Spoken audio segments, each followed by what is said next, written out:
Hey folks, Roland Martin here, host and managing editor of Roland Martin Unfiltered. This is a special edition in partnership with the National Association of Black Journalists called Not on Our Watch. Our focus is on press freedom. The recent arrest of journalist Don Lemon and Georgia Fort in Minneapolis by Donald Trump's Department of Justice has caused many folks to focus on the freedom of the press in this country. There has been lots of dialogue about this, as we have witnessed these ICE arrests nationally, the protests taking place, and how this administration has frankly been targeting media, not just in the streets, but also in the White House. The attacks on media have been consistent. They have been all over the place. You've seen personal attacks hurled at journalists. This is probably one of the most aggressive administrations when it comes to its treatment of media we've seen since the Nixon administration. Joining me right now is Erin Haynes. She is the president of the National Association of Black Journalists. Of course, I'm also vice president digital on our board of directors. And this issue goes beyond Don Lemon and Georgia Fort. It really speaks to how media, how journalists in particular, independent journalists, mainstream media, black-owned media, but also how media institutions are seen, frankly, as the enemy by this administration. Erin? Absolutely. And listen, Roland, I mean, we have been in the trenches together. I've known you since I first joined NABJ 25 years ago. And now I'm just so proud to serve with you and our entire board and to be able to represent our members who are doing the work of telling the American story each and every day. So I just want to, first of all, say to them that we see you and we support you and we stand with you. Listen, good evening, everybody. Thank you so much for joining us for this very important, very urgent conversation that we convened because journalists, particularly Black journalists, are facing escalating threats simply for doing our jobs. Arrests and intimidation and retaliation and criminalization of coverage are no longer theoretical risks. We're seeing this happen in real time. But what we know is that press freedom is not just a professional perk, it is democratic infrastructure. And when it is weakened, democracy itself is placed at risk. So tonight is really about understanding what we are seeing, why it matters, and what collective action looks like. Roland, so glad to be in conversation with you and with our guests. So let's go ahead and begin. We want to bring in Cherie R. Curry, who is co-president of NABJ Minnesota. Certainly seeing so much of what is happening on the ground, but also seeing what is happening with our Black journalists, with our members that are on the ground, confronting what we're seeing happening every single day. So, Cherie, thank you so much for being with us, and thank you so much for your leadership. Now, Georgia Fort is also a member of the NABJ Minnesota board. She is your vice president. Can you talk a little bit about Georgia Fort as a journalist? She is somebody that has come into national focus, but somebody that you have known and that the people of Minnesota have known for her journalism for quite some time. Yes, thank you. I'll say Georgia is a powerhouse. That's just one way to sum her up. She is a multi-Emmy award winning journalist. I'm sorry, can you hear me okay? Okay, yeah, you can hear me. Okay, so thank you. And so she started the Center for Broadcast Journalism, a nonprofit. She started Power 104.7, a radio station. She started Black Press as an independent journalist. She spent time, working as a broadcast journalist at major outlets before coming back and becoming an independent journalist. And she really gets to know the community. And they, tip her off, on stories. She's there. She's living among the people and covering the stories. Yeah, I mean, I would love to hear you talk about just from the perspective of NABJ Minnesota, how these arrests really are affecting Black journalists locally, professionally and personally. People who know Georgia, people who saw that Don was also arrested and in federal custody. What message is that sending locally? Yes, and I'll say I'm going to expand it, right? Not just our Black journalists, but there are so many journalists of color who are covering this story. Some of them who have immigrant families. Some of our journalists are also, outside of being from the Hmong community and the Latino community, Hispanic community, but also we do have Somali American journalists here as well. who are members of our NABJ Minnesota site. And so it affects all of us very personally. So especially those who are seeing their neighbors, seeing their friends, seeing the parents of the schoolmates of their children being arrested and detained, but also just being, some of them being pepper sprayed. One of them was shot, in the foot. So this is very personal for everyone involved. But yet at the same time, you're there to do a job. These journalists are there to cover the story while also, we're having our own emotions to keep in check while doing this. So how can you still show up and do your job, and yet at home you have to decompress, and at the same time you still have a family to take care of. So it is a lot, as everyone on this call knows when covering such stories. Yeah, absolutely. I mean, I'm listening to you and I'm hearing that these journalists, so often they're covering a story that they're also living through and trying to process that.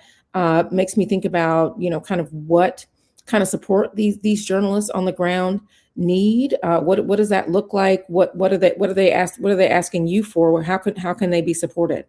Yes, some of the things that are being asked for are protective gear, whether it's going to be goggles and gas masks, other items that, that are needed. If they're out there, if they're going to get pepper sprayed, somebody was even talking about whether or not they should get a bulletproof vest, or something like that, were to happen after what we have seen happen with Renee Good and with Alex Preddy. So the concerns are very real. At the other end of it, we're also just seeing calls for food.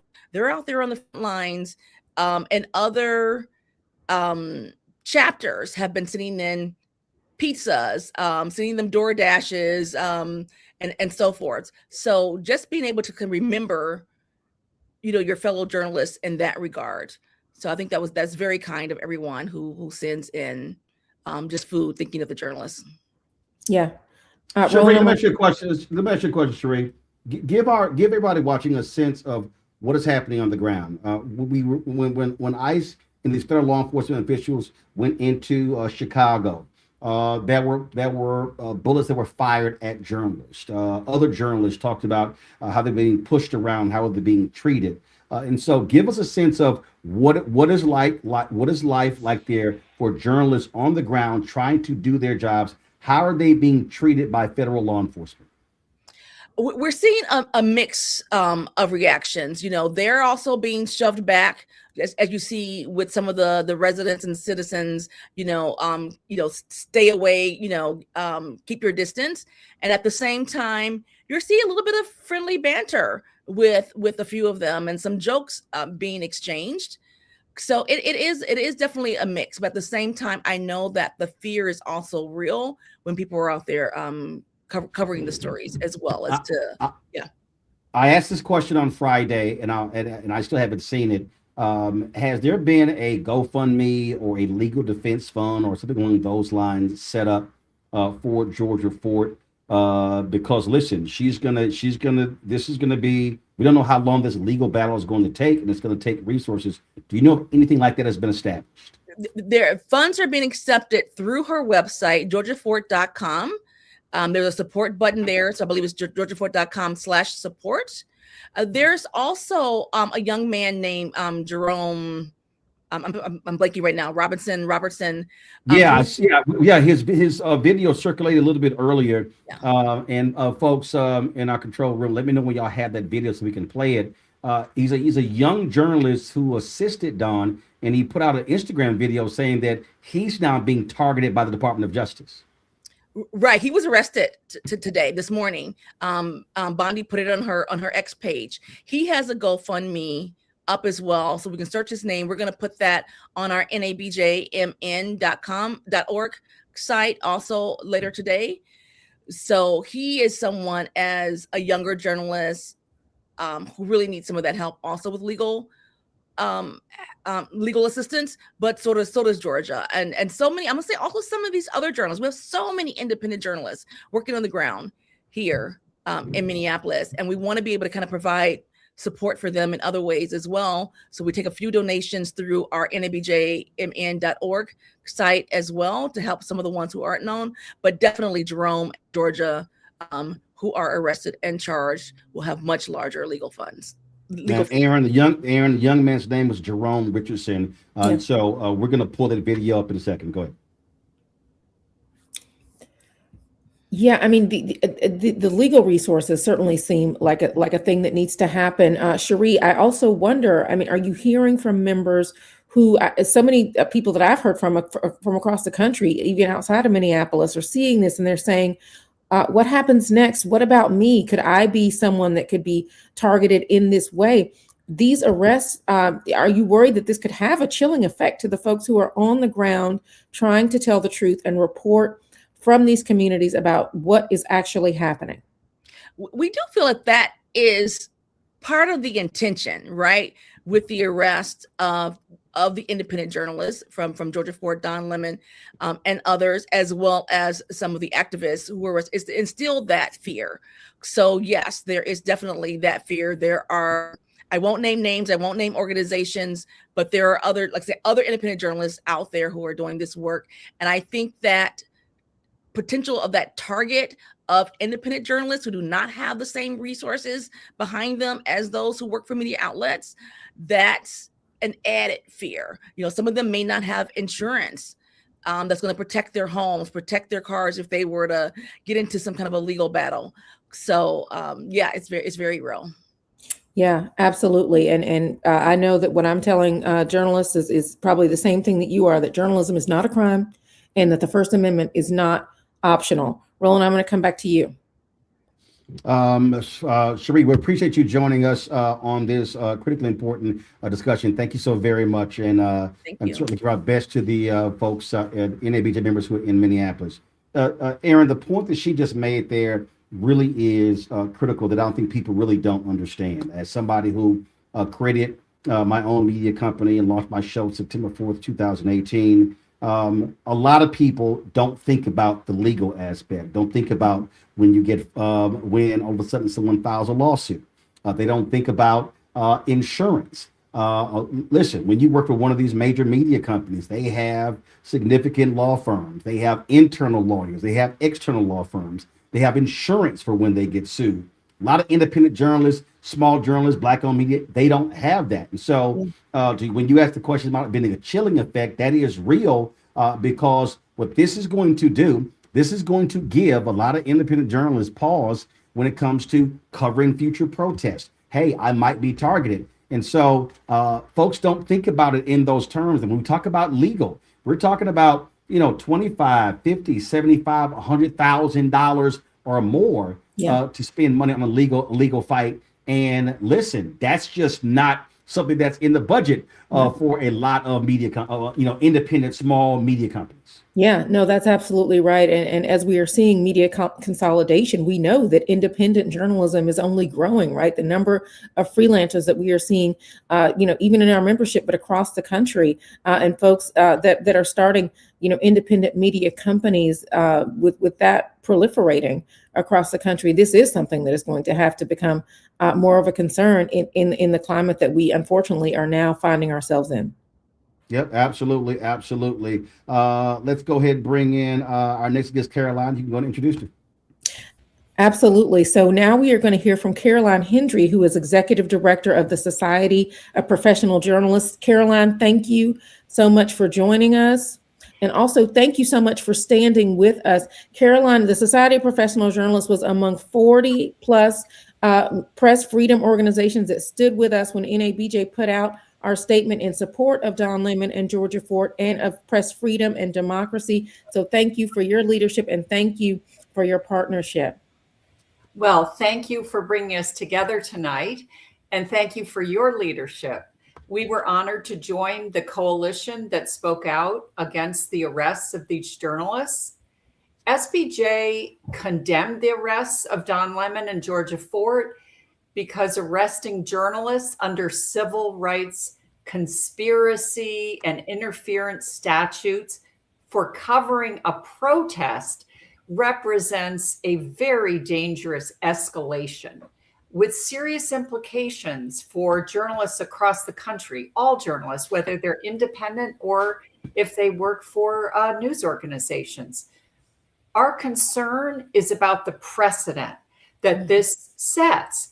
If proximity to a protest, advance awareness of a protest, or real-time reporting, live streaming something can be reframed as criminal conspiracy, that's very dangerous to our First Amendment rights and our press freedom. Caroline, Caroline, what have you been hearing from your members who are out there working these stories, giving you real-time feedback of what they are experiencing, what they are dealing with in trying to cover these various protests and how they're being treated? Well, we have heard from members urging us to speak out. I think the concern is that criminal law is not how we enforce journalism ethics, if that's the concern. And, we've heard, SPJ is known for the code of ethics. It's a really foundational text that is used in classrooms across the country and newsrooms across the country. And often people speak out and say, there's ethical issues here. Well, this is not how ethical debate should happen, right? Journalists, when they face arrest for news gathering, under theories that turn reporting into participation, that chills coverage of all protests. And that's what our members are worried about. They see that and they understand and feel threatened, to be honest. Our members are constantly having to cover protests, civil unrest. Immigration enforcement, as you know, is huge. So what was the focus of this? This was an anti-ICE demonstration, and that kind of protest is happening all over the country, and particularly, Minneapolis, St. Paul now are ground zero, but it's happened elsewhere and will continue to. And so our members across the country are involved in this kind of coverage, and they're very, very concerned that this chills coverage. We are very concerned as well that this has other implications, even, eroding trust in authorities, charged with upholding the law, and really deprives the public of firsthand on the ground reporting. That's what we're really concerned about, and what we hear from our members who were interested in us speaking out. Now, not everybody agrees with everything that happened there, and we have heard commentary about that from our members. But, we are not about adjudicating contested facts, disputed facts at this point. We are not about making some kind of statement of, perfect ethics. The test of press freedom is not about whether everybody did everything perfectly that everyone would agree with. That isn't what the test is all about. It's the principle that we're really here to defend, is that journalists should not be arrested for doing journalism. Caroline, I asked the question earlier, a legal issue. Does SPJ know of, is there an entity that provides legal support for independent journalists, or is there a fund that you're aware of that independent journalists can, let's say, buy into, that operates as a collective that provides legal services? Well, that's a great question. SPJ has a very modest legal defense fund that sometimes can provide some assistance, but and I think the idea of getting pro bono attorneys is really important. There is an organization called Lawyers for Reporters, I believe, and that's one that folks should look at. Of course, Reporters Committee for Freedom of the Press also has legal hotlines that I imagine that your journalists are aware of. If they're not, Reporters Committee for Freedom of the Press, definitely look into that. They do provide pro bono assistance under certain circumstances. So that's another one to really look at. Yeah, those are the ones that spring to mind. The other thing, if you're out covering a protest and an emergency occurs, the Committee to Protect Journalists has a hotline that will connect journalists to resources in real time. If you send an email to emergencies@cpj.org, that's one that we also are aware of and encourage people to access. Yeah, it's just more and more of a problem. And you were saying earlier that often independent journalists might not think about this when they're going independent, about the need to have, it's one thing to have media liability insurance. It's another to prepare for criminal arrest. Yeah. Those are not the same thing, as you know. So we are entering, this is one of the big concerns about this, that we're entering what feels like a new era. Yeah. Well, and keep in mind, sorry, Aaron, keep in mind, Trevor Noah made a joke last night at the Grammys. Donald Trump is now threatening to sue him. This is what he's always done his whole career. And what people don't realize, you just can't ignore a lawsuit. So you actually have to fight it. You just can't say, well, this is no big deal. So even if somebody files a trivial lawsuit against you, you still have to defend it. And that's going to cost you some resources. Yeah, Aaron, go ahead. absolutely. Absolutely. Caroline, we're talking about this legal piece. I'm wondering, though, if for people, even if they don't get, targeted, with a lawsuit or something, the chilling effect about, journalists even feeling like they can go out and do their job safely. What are you telling your members about how they can do that? And like you said, we know that ICE is only going to continue to be in communities across the country. We don't know what city, ICE could be headed to next, where journalists might find themselves, trying to cover ICE's presence in their city, or, protests that may arise as a result of that presence. How would you characterize the state of press freedom in this country right now, as we're thinking about how that might continue to play out in cities across America? Well, I would say we're here tonight and we are standing up for press freedom. We joined together as a community really strongly last week. So I don't want to overstate the situation, that it's not as though there is no press freedom in America. There is. In fact, the public deserves press freedom. It is about the public's right to know. It's not just about journalists. It's about our whole society and our democracy. So I do think there is a very concerted effort to undermine legitimate, credible journalists and news organizations. It's been going on for many years now. It's multi-pronged. The kind of lawfare that you mentioned is very much part of it.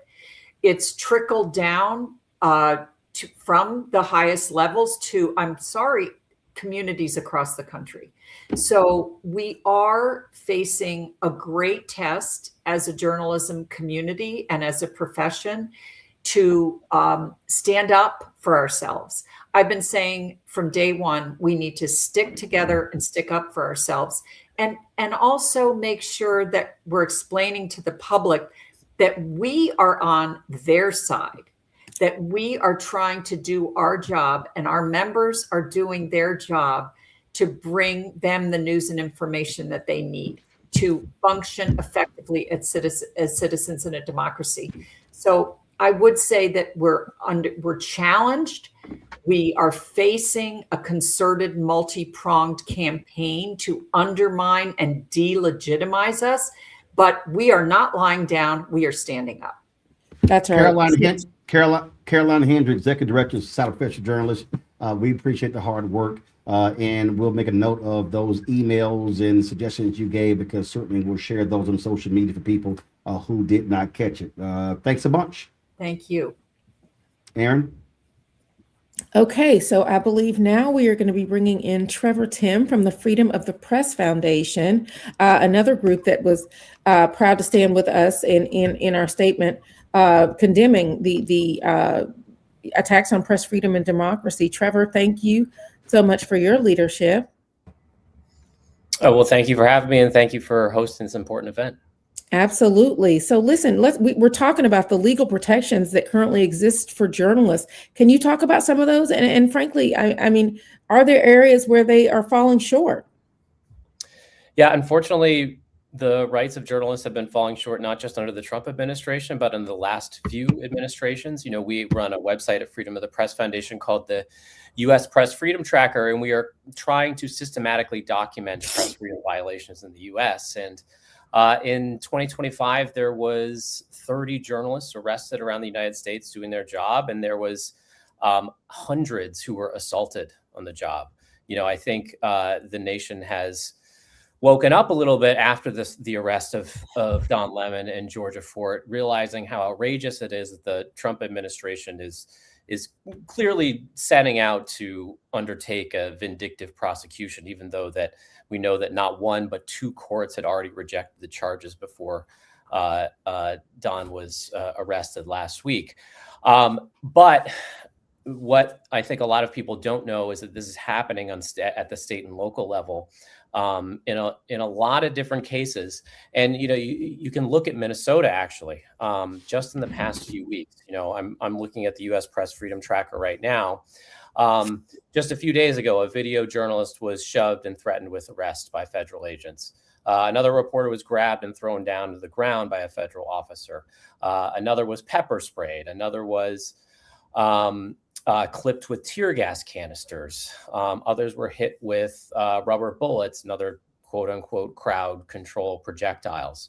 And go on and on. There's been 19 incidents that have happened in the past 6 months in Minnesota. Many of them have happened just in the past 6 weeks.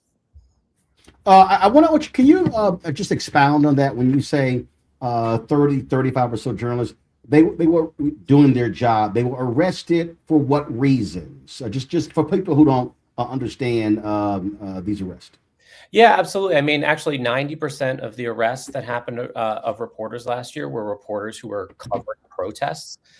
So we actually don't count journalists in the U.S. Press Freedom Tracker if they were actually protesting, even though we believe that of course, is their First Amendment right to do so.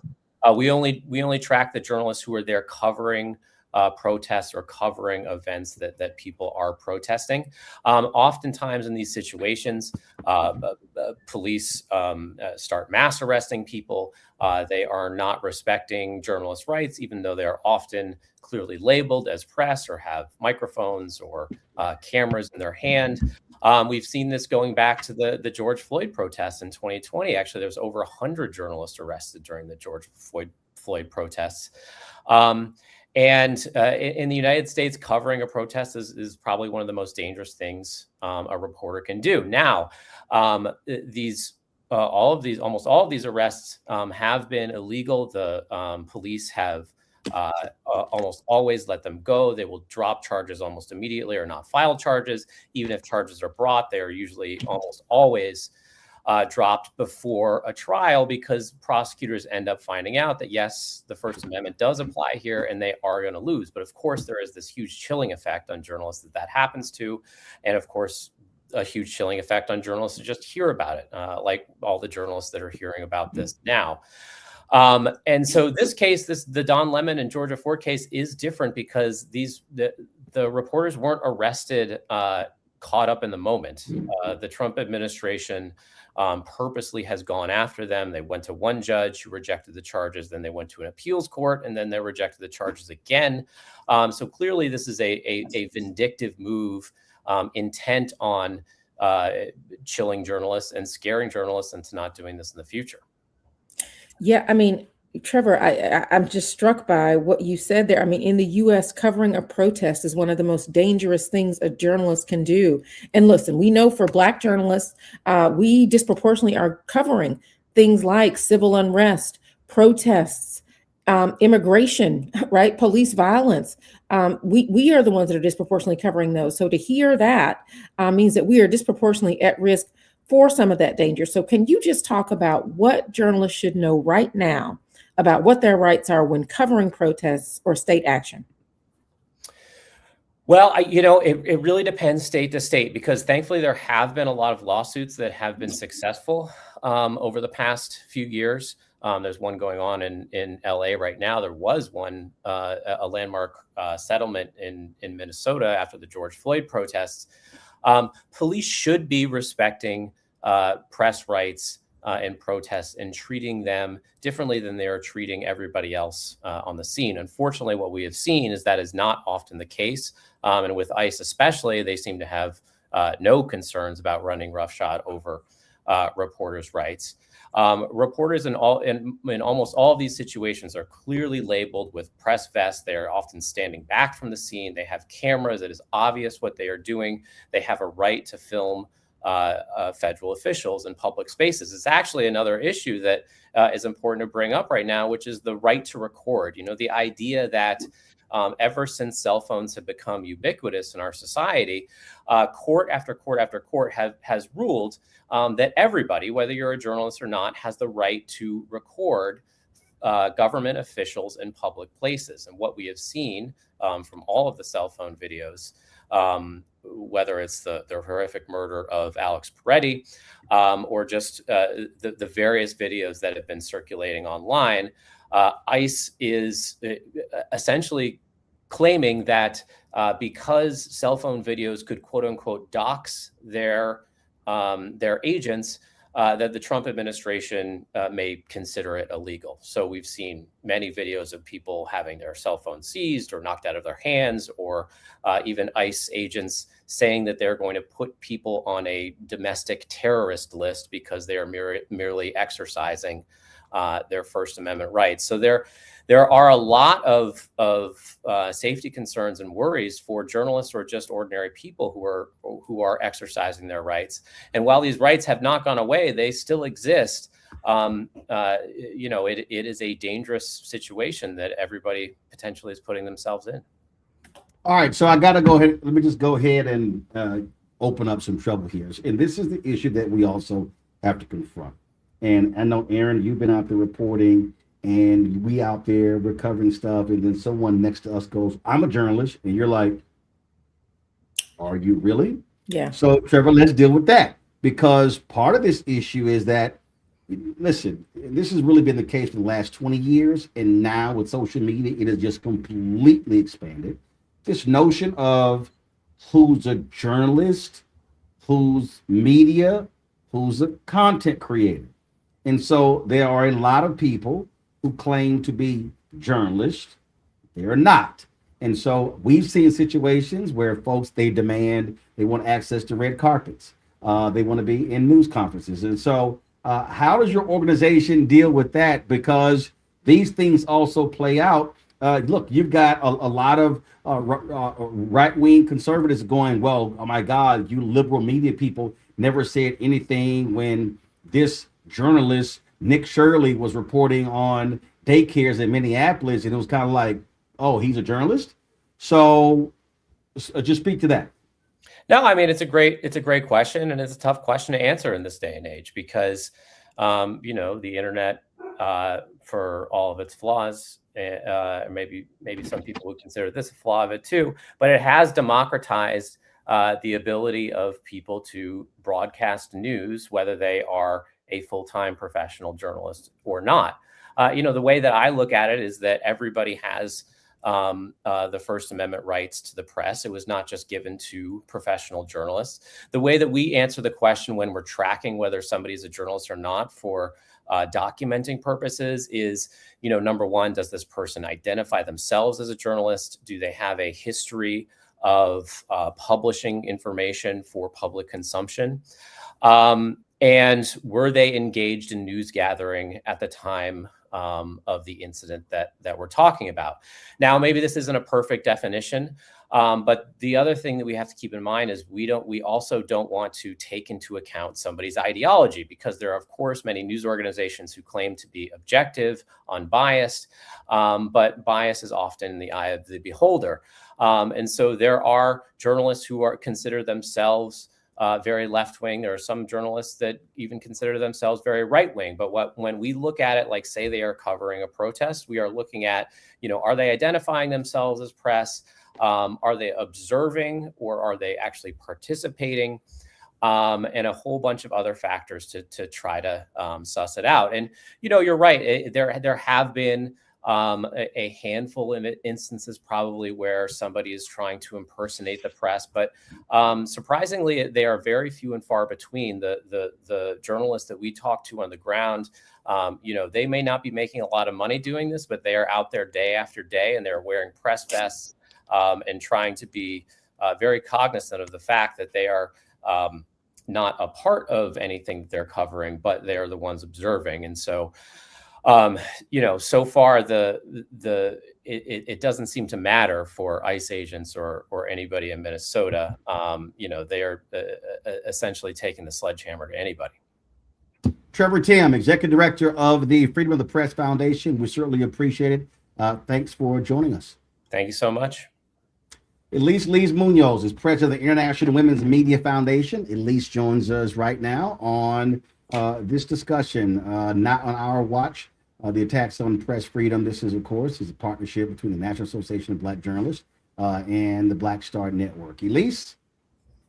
Hi, thank you for having me. It's nice to be here. I really appreciate the solidarity that all the press freedom groups are showing for journalists in Minnesota. We at the IWMF are primarily concerned about the safety of journalists on the ground. And shortly before ICE entered Minnesota, we held a 100 journalists safety session for journalists. So it really is our hope that journalists are preparing for their physical safety as well as for their psychological safety and, of course, their legal safety. And one of the things I want to stress is that it's so important for journalists to know that there are free resources out there for them to tap, including safety consultations, including legal support, including trauma support. So please, I know that Aaron is aware of all of this work, and at NABJ, I'm sure we'll be sharing links out to journalists on the ground in Minnesota who can access all of these resources. Yeah, I mean, Elisa, I'm so excited to be, in solidarity with you and in partnership with the International Women's Media Foundation to be thinking about how we get these resources to members. So much of this, like you said, is free that you all are providing for journalist safety. And I just wonder if you can talk about, because you have been doing these safety trainings in the United States. These are the kinds of trainings, these are the kinds of things that your organization has been thinking about for journalists outside of this country, journalists that are covering conflict, that are covering war zones, frankly, in other countries. Can you just talk about what that looks like to now be thinking about having to do that here in this country, and what message you think that sends? It's truly heartbreaking. We've been conducting hostile environments training for decades around the world. And in the past, I would say 5 years or so, about 85 to 90% of our safety work is in the United States. We are engaging in a nationwide safety training program. We're trying to train journalists to leave them behind in their communities. And the need is so astounding. And like I said, really, truly heartbreaking that we've had to turn inward and focus most of our work in the United States. Aaron, it's the first time that a person's immigration status has been included in our analysis of risk of a journalist. I mean, imagine where we've come. Yeah, absolutely. And just to follow up on that, I have to ask about the impact to women journalists. How are women journalists uniquely impacted by these threats? And what support systems are the most urgent? Well, I think what we're seeing is a real misogynistic approach to this administration. The threats, the harassment, the attacks online and in public are very gendered, and they are meant to send an additional message in addition to the media being perpetuated as a source of mis and disinformation. Women are belittled and shamed and set out as part of the problem. It's the first time we're hearing, this attack on wine moms, to name just a few. So I think that this falls into a general pattern of misogyny that is being pushed out by this administration, which is all part of a right wing and fascist playbook. Yeah. And we've seen, a pattern of attacks on Black women journalists as well. In certainly this term, but in the previous Trump administration as well.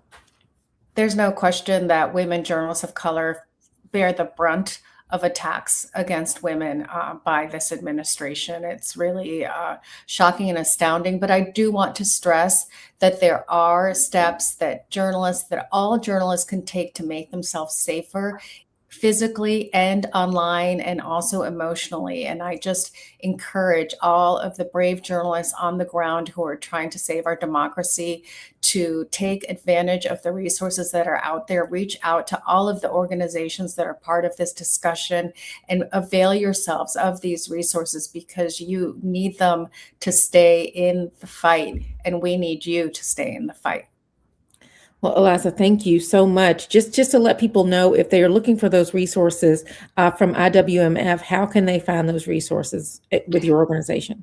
They can come to our website and look for our resources. We also, please find us on Instagram and on Facebook. All of our resources are posted. We have many resources, particularly designed for the current situation in Minneapolis. Thank you so much for your partnership, for your leadership. Elisa Liz Munoz with the International Women's Media Foundation. Thank you so much. Such an honor to be here with you, Erin. Thank you for your work.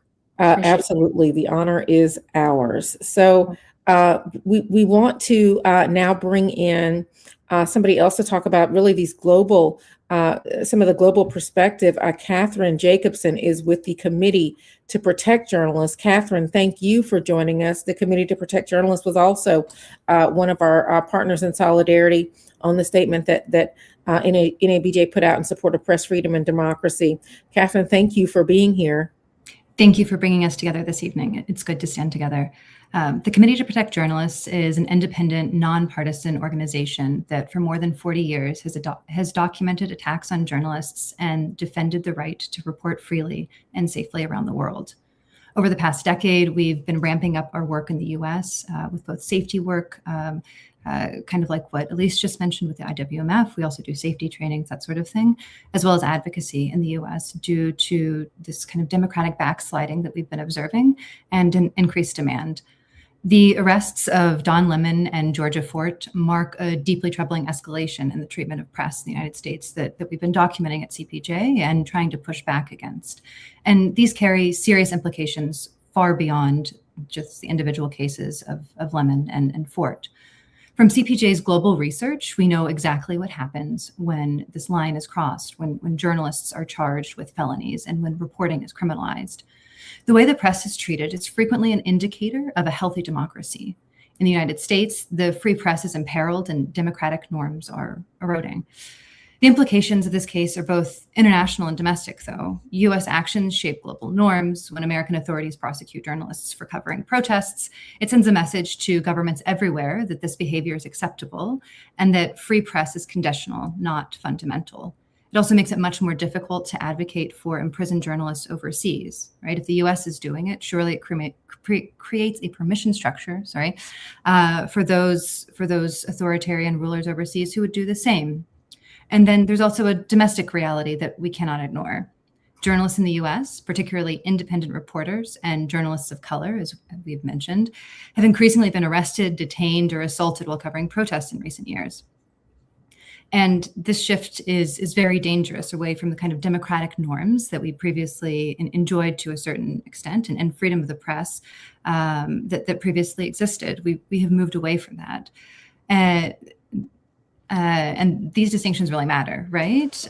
Because it sets this tone for both how reporters are going to be treated and also how the public is going to be informed about what's going on in the country.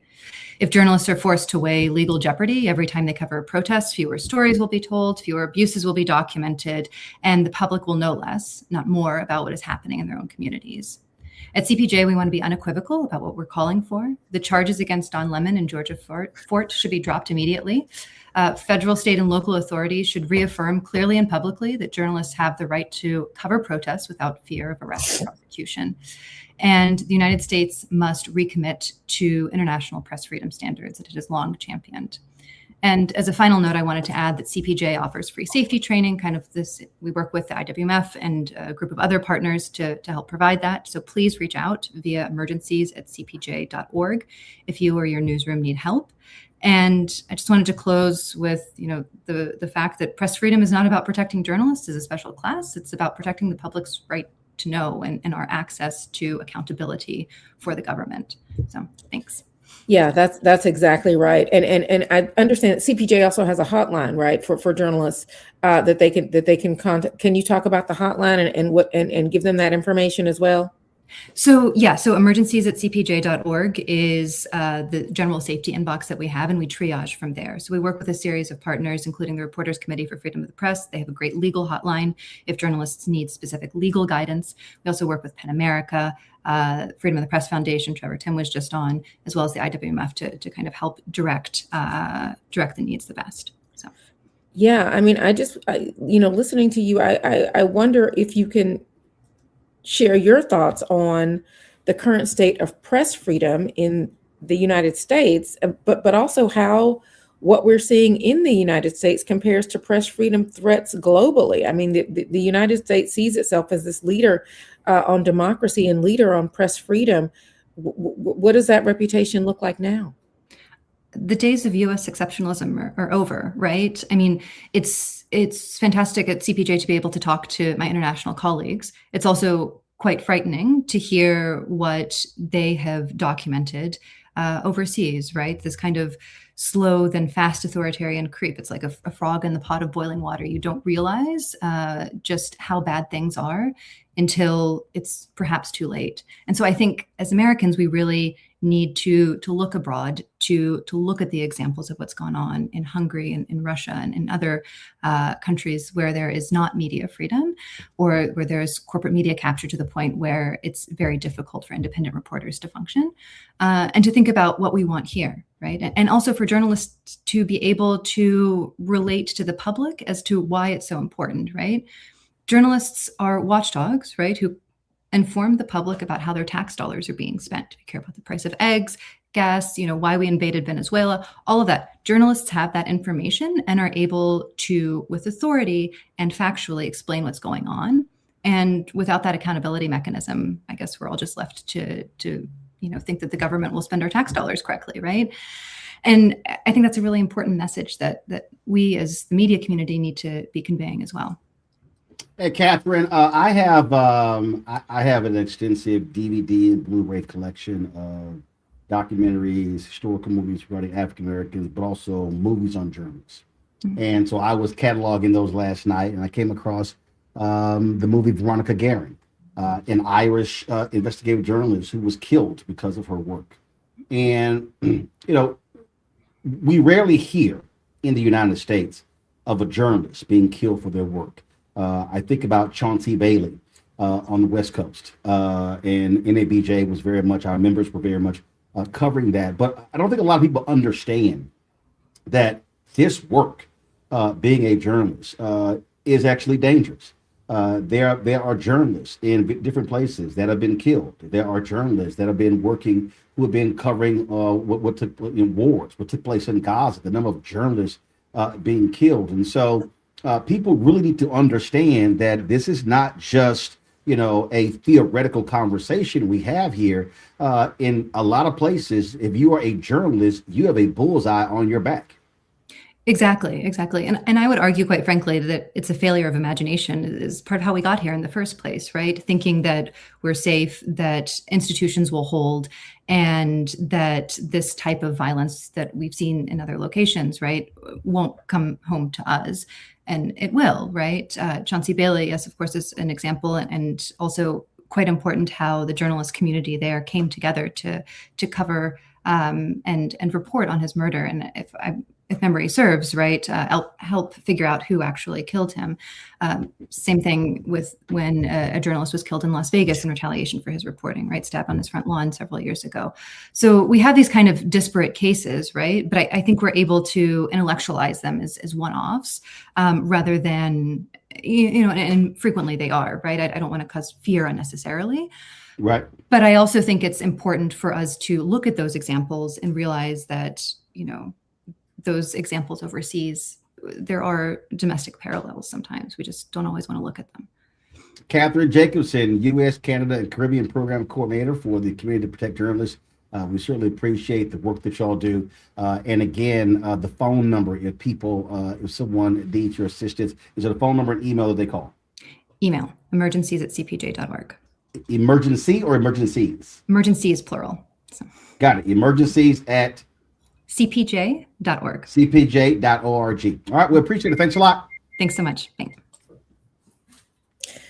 Okay, so we are having a robust conversation about press freedom and democracy, what journalists can do to protect themselves in this rapidly changing climate where they are covering what is happening in this country under increasingly challenging conditions. And so next we want to bring into the conversation John Schluss, who is with the News Guild CWA. John, thank you so much also for joining, for answering the call, joining our statement of solidarity, and for showing up here tonight to talk about this very important issue. Oh, wait, John, I think you're on mute, John. Can you hear me now? Now we got you. All right. Well, I'm so happy to join with the National Association of Black Journalists in that message. We got to stand together in this moment. We're the largest union of journalists in North America. We represent about 27,000 workers. We represent journalists and media workers at more than 300 news organizations like the Washington Post, the Wall Street Journal, the New York Times, ProPublica, Politico. We represent a lot of folks in Minnesota at the Minnesota Star Tribune, the St. Paul Pioneer Press, and just many, many other news organizations. And thousands of journalists have been standing up, organizing, building a union. Folks like me who never knew that you could form a union, actually to save their publications, their newsrooms, for the public, and also fight for protections in their newsrooms, things like protective equipment and a lot more. So yeah, I'm happy to stand here and be with y'all tonight. And we're happy to have you. Listen, I want to ask you though, I mean, you talk about all of these the journalists and all of these different media, these newsrooms that you are representing. So many of these newsrooms right now are dealing with layoffs, dealing with consolidations, dealing with weakened labor protections. How do these things make journalists more vulnerable to intimidation or retaliation? It's a great point. And I'll point to Karen Attia at the Washington Post, the only Black columnist at the Washington Post who was fired illegally. We are arguing and fighting on her behalf. She's also fighting for herself. Her colleagues have been fighting with her because she posted on Blue Sky, I think pretty innocuous posts on Blue Sky. And it's really, I think, an intimidation by some of the owners like Jeff Bezos, which has business interests with the Trump administration, not aggressively speaking out and silencing people who are employed by the organization to actually deliver opinions. We saw just 3 weeks ago, Hannah Nathanson, who had her house raided by the FBI. And the FBI seized 2 of her laptops, 2 of her phones. She's a member of ours at the Washington Post. I mean, it's just an all-out assault across the board. And we're seeing more and more journalists need to fight for protective equipment, which is something you can do in your newsroom with your colleagues. And one of the things that we've been fighting for, you can fight for protections on not being doxxed. But you're right, the landscape has been bad. We've lost more than 45,000 journalist jobs in the United States in the last 15 years. That's a terrible stat. We shouldn't be losing this number of journalists. The economic headwinds are not great for a lot of news organizations, particularly in what used to be legacy newspaper companies that have been slow to transition to digital. But we also have a lot of consolidation and the financialization of the news, where you've got hedge funds like Alden Global Capital and Chatham Asset Management. Now, Alden really owns a lot of Tribune companies. So think the Chicago Tribune, the South Florida Sun Sentinel, the Allentown Morning Call, and Chatham Asset Management owns McClatchy. Think of the Miami Herald or the Idaho Statesman. And Gannett itself has a lot of financial intertwines. And that alone is actually creating a stress to try and absorb and suck out as much of the financial gains that these companies can, rather than investing in journalism. So it's an attack in that framework before you even get to the fact that the Trump administration is directly attacking journalists. Folks, if you actually see John's title, of course, it says that the News Guild CWA, that's Communication Workers of America. And so, John, I'll be sure to tell Claude Cummings that you on your job. I'll probably send him a text. You were talking about, all those newsrooms covering. And I think back to when I worked at the Austin American Statesman, the Fort Worth Star Telegram, and heck, even KRLD Radio, CNN. I don't recall getting guidance, being able to go out. When you think about, gas masks, you think about how do you protect yourself. And that's the stuff that again, a lot of people don't realize. We're now at that point. When I cover protests, the likelihood of me getting hit with pepper spray or gas, a big attack, with tear gas was virtually non-existent. Hell, now you better grab a gas mask with your pen and pad or your camera, your phone when you're recording. Yeah. And Google how to, what to do if you get tear gassed, in terms of what to do with your eyes and all the rest, figuring out where to even get a gas mask. If your news organization is not providing that, or your institution, you're not attached to an institution that may be even giving you protective personal equipment. Yeah, it's a huge issue. And it's sad because journalists shouldn't have to think about this. We just want to do our job, right? We have this wild itch to go out in the world, find those stories, and then bring them back to the rest of the public. And so we don't typically have to think about safety, but more and more we do, because we're seeing the way that federal agents are attacking. You had Trevor on earlier talking about the violent police response in the aftermath of George Floyd's murder. And, we were really quick in that moment to join a lawsuit with a lot of freelance journalists to represent the journalists we have at the St. Paul Pioneer Press, at the Minnesota Star Tribune, to really work on not only settlements for this overreach, because journalists were shot with tear gas canisters to their heads, they were shot with rubber bullets, but to actually reform policing in the state of Minnesota. And we were successful in making sure that every single agency, whether it was the State Patrol, the Minneapolis City Police, Hennepin Sheriff, had to undergo different training to make sure that they knew that they could not violate the rights of journalists who were operating in the field. But you're absolutely right. And so one of the things that we're really pressing for in a lot of our newsrooms, and we represent now the journalists at the Austin American Statesman and the Fort Worth Star Telegram, is to make sure that employers are providing protective equipment. Because too often they're not, and they're not thinking about it. So if you're a journalist right now, you have the right to get with your colleagues and go and talk to your managers about making sure that you've got a plan in place and that you've got those protective equipment.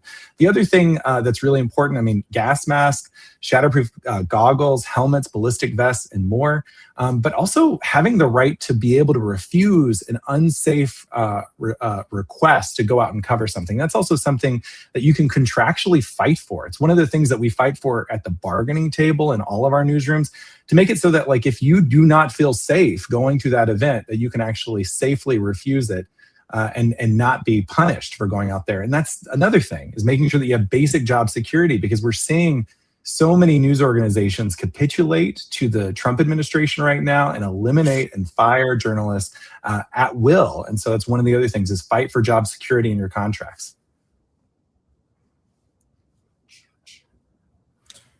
Yeah, these are all such good points and such good guidance. John, thank you so much for being with us and for answering the call and standing with us. We appreciate you. Of course, solidarity. Thanks so much for leading this effort. Absolutely. Okay, so we are going to move on forward with this conversation here. And I want to bring in next, I believe that we have Karen Rundlet from the Institute for Nonprofit News, another one of our partners who we're so glad to have with us tonight. Karen, are you there? Thank you so much for being here. Hi, Erin. Thanks for doing this. Roland, thanks for doing this. This is great.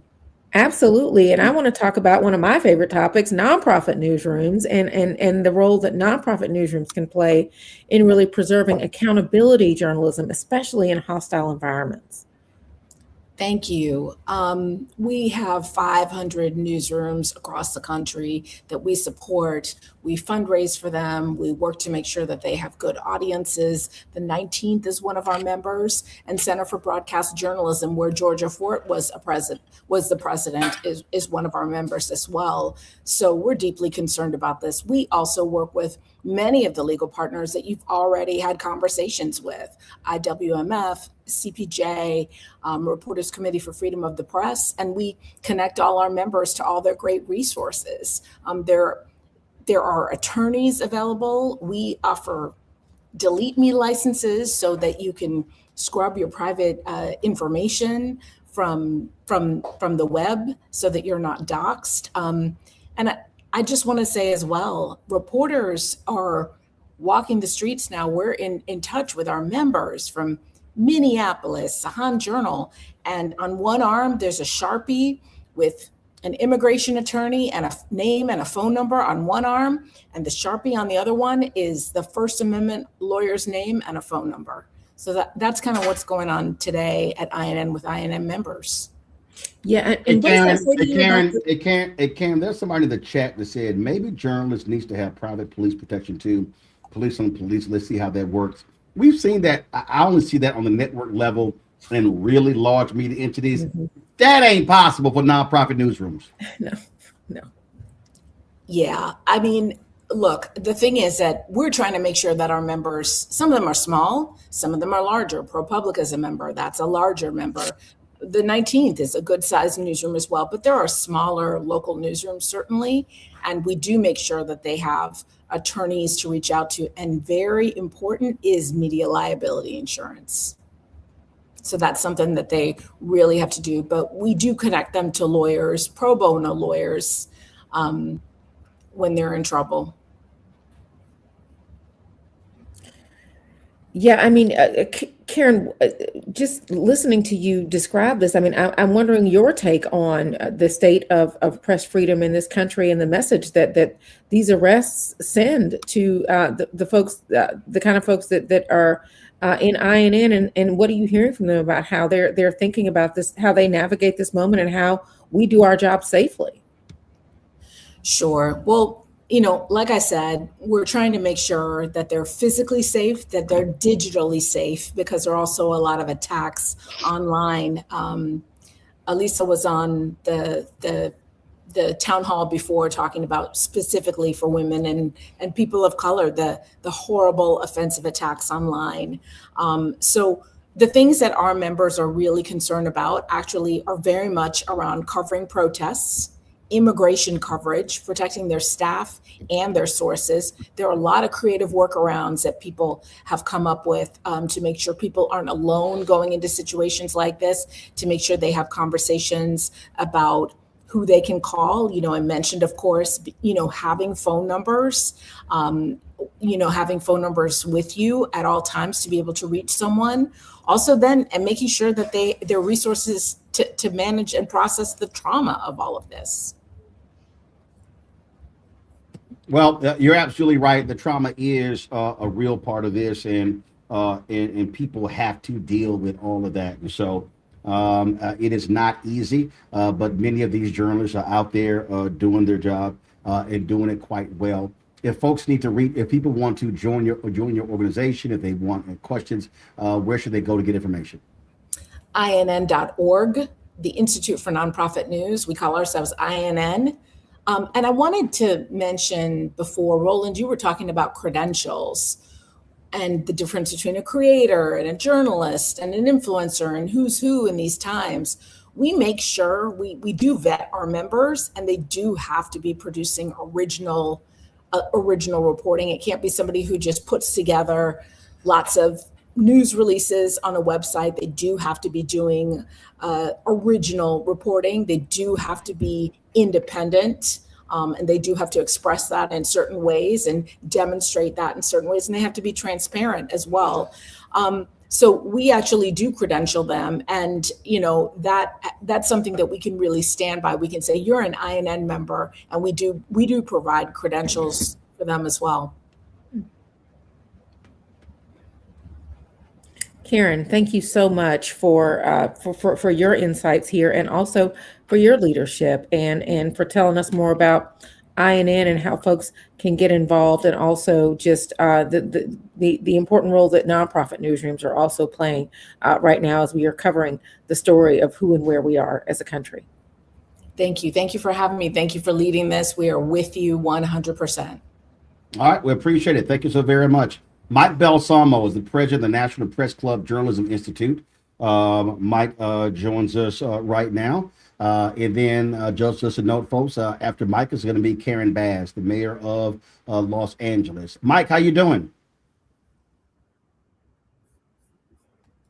Okay, how are you? Doing great, Mike.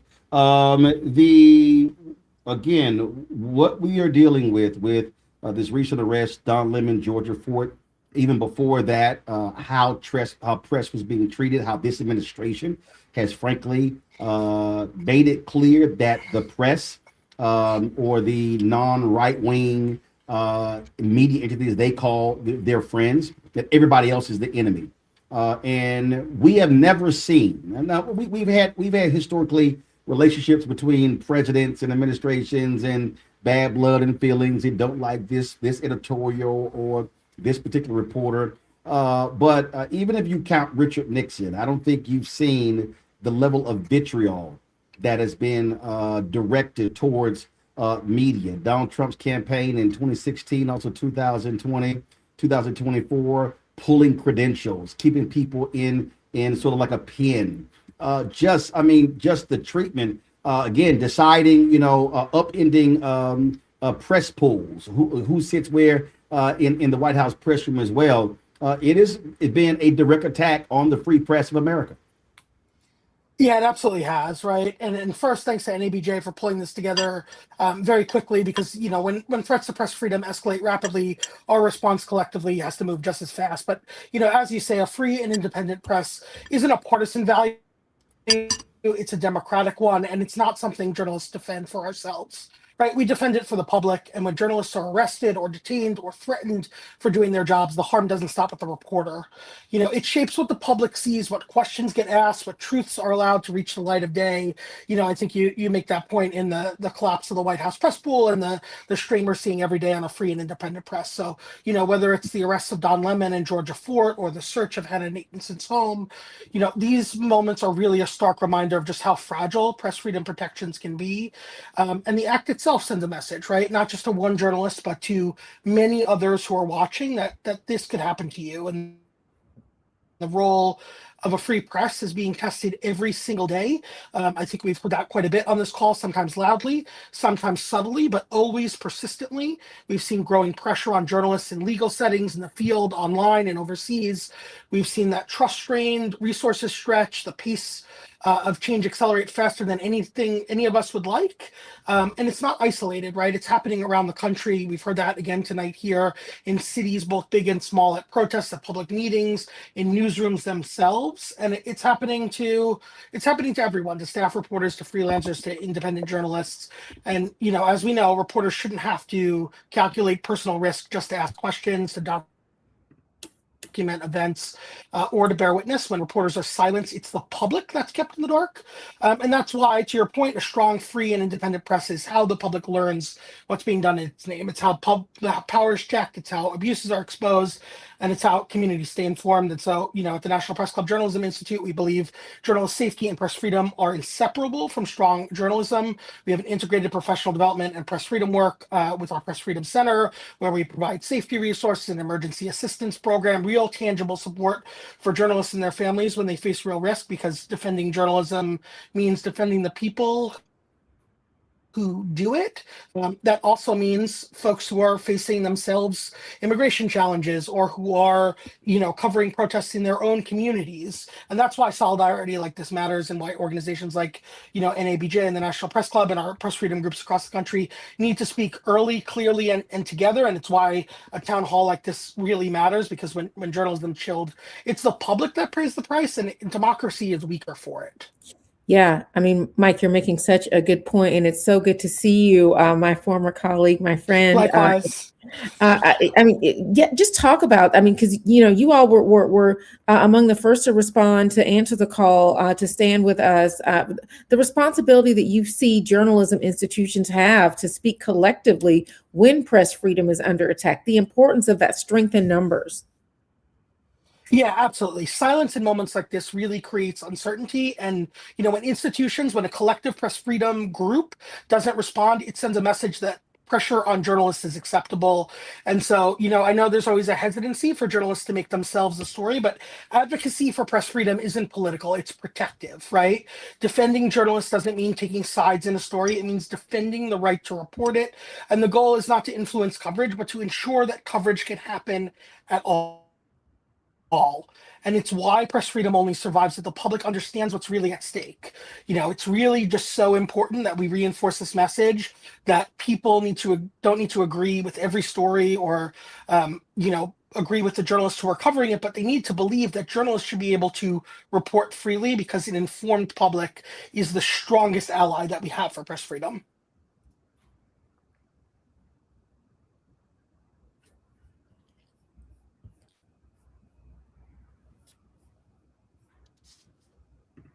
All right, Mike, question for you. Folks want to reach your institute. They need assistance. How do they do so? Yeah, you can reach the National Press Club at press.org. It's really simple. Or the National Press Club Journalism Institute at pressclubinstitute.org. Like I said, we have an emergency assistance program, especially for foreign-based journalists. We have mental health support, immigration support, and we're here to provide those resources and to advocate for journalists across the country. All right, then. Mike Balsamo, President, National Press Club Journalism Institute. Thanks for joining us. We appreciate it. Thanks so much for having me. Folks, Karen Bass, former member of Congress from California, now the mayor of Los Angeles. She joins us right now. Mayor Karen Bass, how you doing?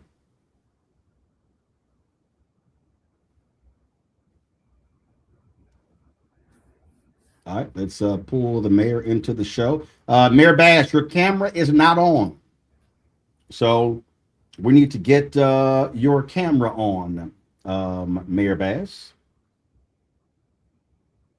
All right, so let's do this here. We're going to quickly, get the mayor and her camera on. I want to bring in Rashad Robinson. He's an advisor for the Committee for the First Amendment. Rashad joins us right now. Rashad, how you doing? Rashad, now you ain't, no, Rashad, you done television way enough times. No, turn your microphone on. No, you on mute. Coming in here and already getting in trouble. Can't hear you. You must got that cricket Wi-Fi. Oh, the versus Wi-Fi. Like we can't hear him at all. Oh Lord. You hear me now? Yes. Yeah. Rashad come in, he's slowing all the momentum down. There we go. Like you see, I have good lighting. I've got everything, but somehow I think the microphone transferred over to my phone. So Oh, okay. Yeah, we're gonna have some words for you in the group chat later. Oh Lord. I deserve it. I'll take it. Aaron, go ahead. Well, listen, thank you, Rashad, for being with us, and also for all the work that you have been speaking out against press freedom. I mean, I saw you in action almost as soon as these arrests were announced. Saw you and Jane Fonda with the Committee on the First Amendment speaking out on these issues. What really does collective defense of the First Amendment look like beyond newsrooms? We're seeing such a groundswell of public support. Yeah, I mean, authoritarianism only works if all the sectors of society comply. And so in so many ways, the Committee on the First Amendment which Jane Fonda and a wide range of creatives and celebrities in Hollywood formed October 1st, was sort of relaunching something that Jane Fonda's father, Henry Fonda, and so many others were part of during the McCarthy era. But it is a sort of recognition when these type of attacks come to our freedoms, whether it's the right to protest, the right to a free press, the right to speech. We need all factions of society standing up. We need universities, we need business, we need Hollywood and media. We need all of those factors, all of those pillars of society to not comply. And so that is really the theory of change behind this work, is how do we get people in motion using their power and their platform and their relationships to be able to push back in really clear and strategic ways and help move more people into action to push back. But the work of holding those that enable, whether it is racism, whether it is homophobia, whether it is misogyny, whether it is all of the ways in which we are under attack, being able to hold the enablers, whether they be corporations, whether they be those in government accountable, has been at the heart of my work since I've been doing this work. And it's really great to be part of this effort right now and in this moment, hopefully getting more people to see what's at stake. You know, Rashad, it's always interesting when I see these polls come out. They say journalists, people's impressions or opinions of journalists at an all-time low. They are just right above used car salesmen and lawyers. And this is what I always say. Okay, that's great. But here's what my experience has been. When folks get their ass in trouble, they often call a journalist before they call a lawyer. Yeah. It's amazing the number of people, whether they're in prison, whether they've been fired, whether they are going through trouble. My email is filled up. My entire career, it's always been the case. When people need help, they often are calling media. So I never pay any attention to those stories because I always say, you know what? If your life is going good, okay, that's fine. But when you get in trouble, the two people you're going to call, journalists and lawyers. Yeah. You know, it's always funny what we say we're for or against until we're like under attack. You know, I know people that you know, like don't want to have anything to do with a higher spirit, but when something goes down, they're like, you know, praying. Lord, listen, I mean, churches, mosques, and synagogues were packed after 9/11. Right. And so you know, even the question around lawyers, when people need a lawyer, like, or when they have their backs against the wall, they go and they get a lawyer. And so I do think, you know, I think it's really important to put this in context that the polls may give us a snapshot where people are at, but they oftentimes don't give us their motivation. And they certainly don't tell us what people do when their backs up against the wall, and they don't tell us what people need in moments of crisis. And so that is the job of those that are writing the stories of our time. That's the job of activists like me to help make sense. So whether it's journalists or people who are trying to motivate people to action, we are the ones that are often trying to make sense of how the world looks and giving people, whether it's the information as journalists do, to be better citizens, to be better informed, whether it's or the work that I try to do every day, which is help people figure out how to take action in the most strategic ways. This is part of the work. And I think for people who are sort of watching what's happening at home and maybe think they're sort of a step removed from what they can do or how they can engage, one of the ways you should be thinking about all of this is that you probably have a job or maybe know someone that has a job that has a pension fund. Where is that pension fund being invested? You may have went to a university, has an endowment. Who's investing that endowment? Is Bill Ackman investing in, or is it being invested in places that are working against your power? Like, these are all opportunities every single day that we begin to take on those that are enabling this moment we are in. Because the inequality that's happening, the attacks on journalism that's happening, the attacks on our ability to even fight for a better future, right? Like, Roland, every single day, Erin, every single day, you help us make sense of so many different issues that are important to the community. But the issue of the First Amendment is not simply like about whether or not we care about this issue or that issue. It's about whether or not we even can fight for the things that we care about, whether we can even raise our voice, whether we can even push back in moments of crisis. And so that for folks who are like paying attention, we all have a role in being able to protect our ability to fight for a better future, to fight for the things that we care about. Yeah, I mean, I think that's exactly right. And why you're seeing this so much of this public support, because people are understanding this is not just about any one journalist, about any one protest. This is about the public's right to know. And so now that folks are increasingly engaged and paying attention to this issue, it is important that they have kind of the tools and an assignment, frankly, for them to know how they can support trusted messengers in their communities, and how they can be getting and committing to, getting accurate and honest information. Yeah, I hope that people visit our Instagram at 1A Committee. I hope people will sign up or go to the website actually and just check out what we're doing. This is really a committee for those who are in the industry, in the Hollywood industry, who are making content, writing, producing on air, on television and movies.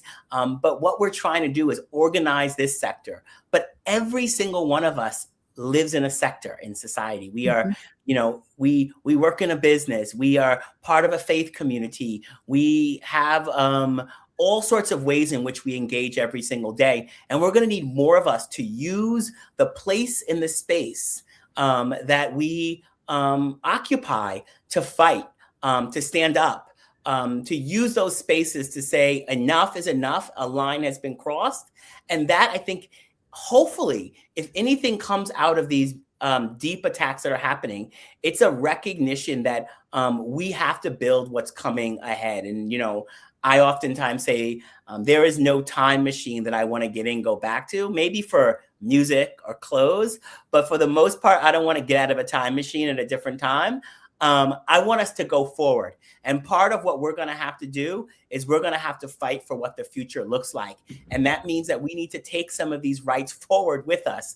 And in order to do that, we're going to need all of us in the battle and in the effort. And so I'm so glad that you all are bringing us together in this conversation, this moment. And hopefully folks who are watching recognize that it's our responsibility to not just be passive observers, to not just sometimes retweet or amplify, but to do things in our own spaces and places, to call in the people in our lives, in our communities who are not speaking up, to hold the institutions that are accountable that we may give our money to or that we may be engaged with. All of this is part of the work at creating an environment where people recognize that things have changed and it's not enough to be silent. It's not enough to simply be silent, that we have to do more. That's right. All right, Rashad Robinson. He ends with, "It's not enough to be silent," and we luckily got his microphone on. I set you up. Rashad Robinson for the Committee for the First Amendment. We appreciate it. Thanks a lot. Thank you. All right, I think she now has her camera on. Let's welcome to the show former California Congresswoman and now Mayor of Los Angeles, Karen Bass. Mayor Bass, you there? There we go. I'm here. How are you, Roland? Great. Aaron Haynes, the president of the National Association of Black Journalists, joins me as well. So we're glad to have you on. You were one of the first political folks who came out swinging with the arrest of Don Lemon and Georgia Fort on Friday. Why was it important for you to weigh in the way you did? Well, first of all, they arrested him in my city, and I'm not going to stand for that. I mean, it's just, just when you think you thought you've seen it all from this administration, you see something like this. So now, as far as I'm concerned, all of you are at risk.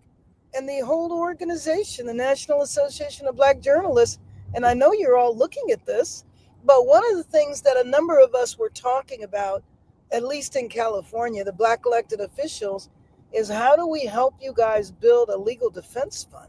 Because, how is it that in Minnesota, which is, a state that is overwhelmingly white, and that protest, which to me didn't look too diverse, you get 2 Black journalists arrested.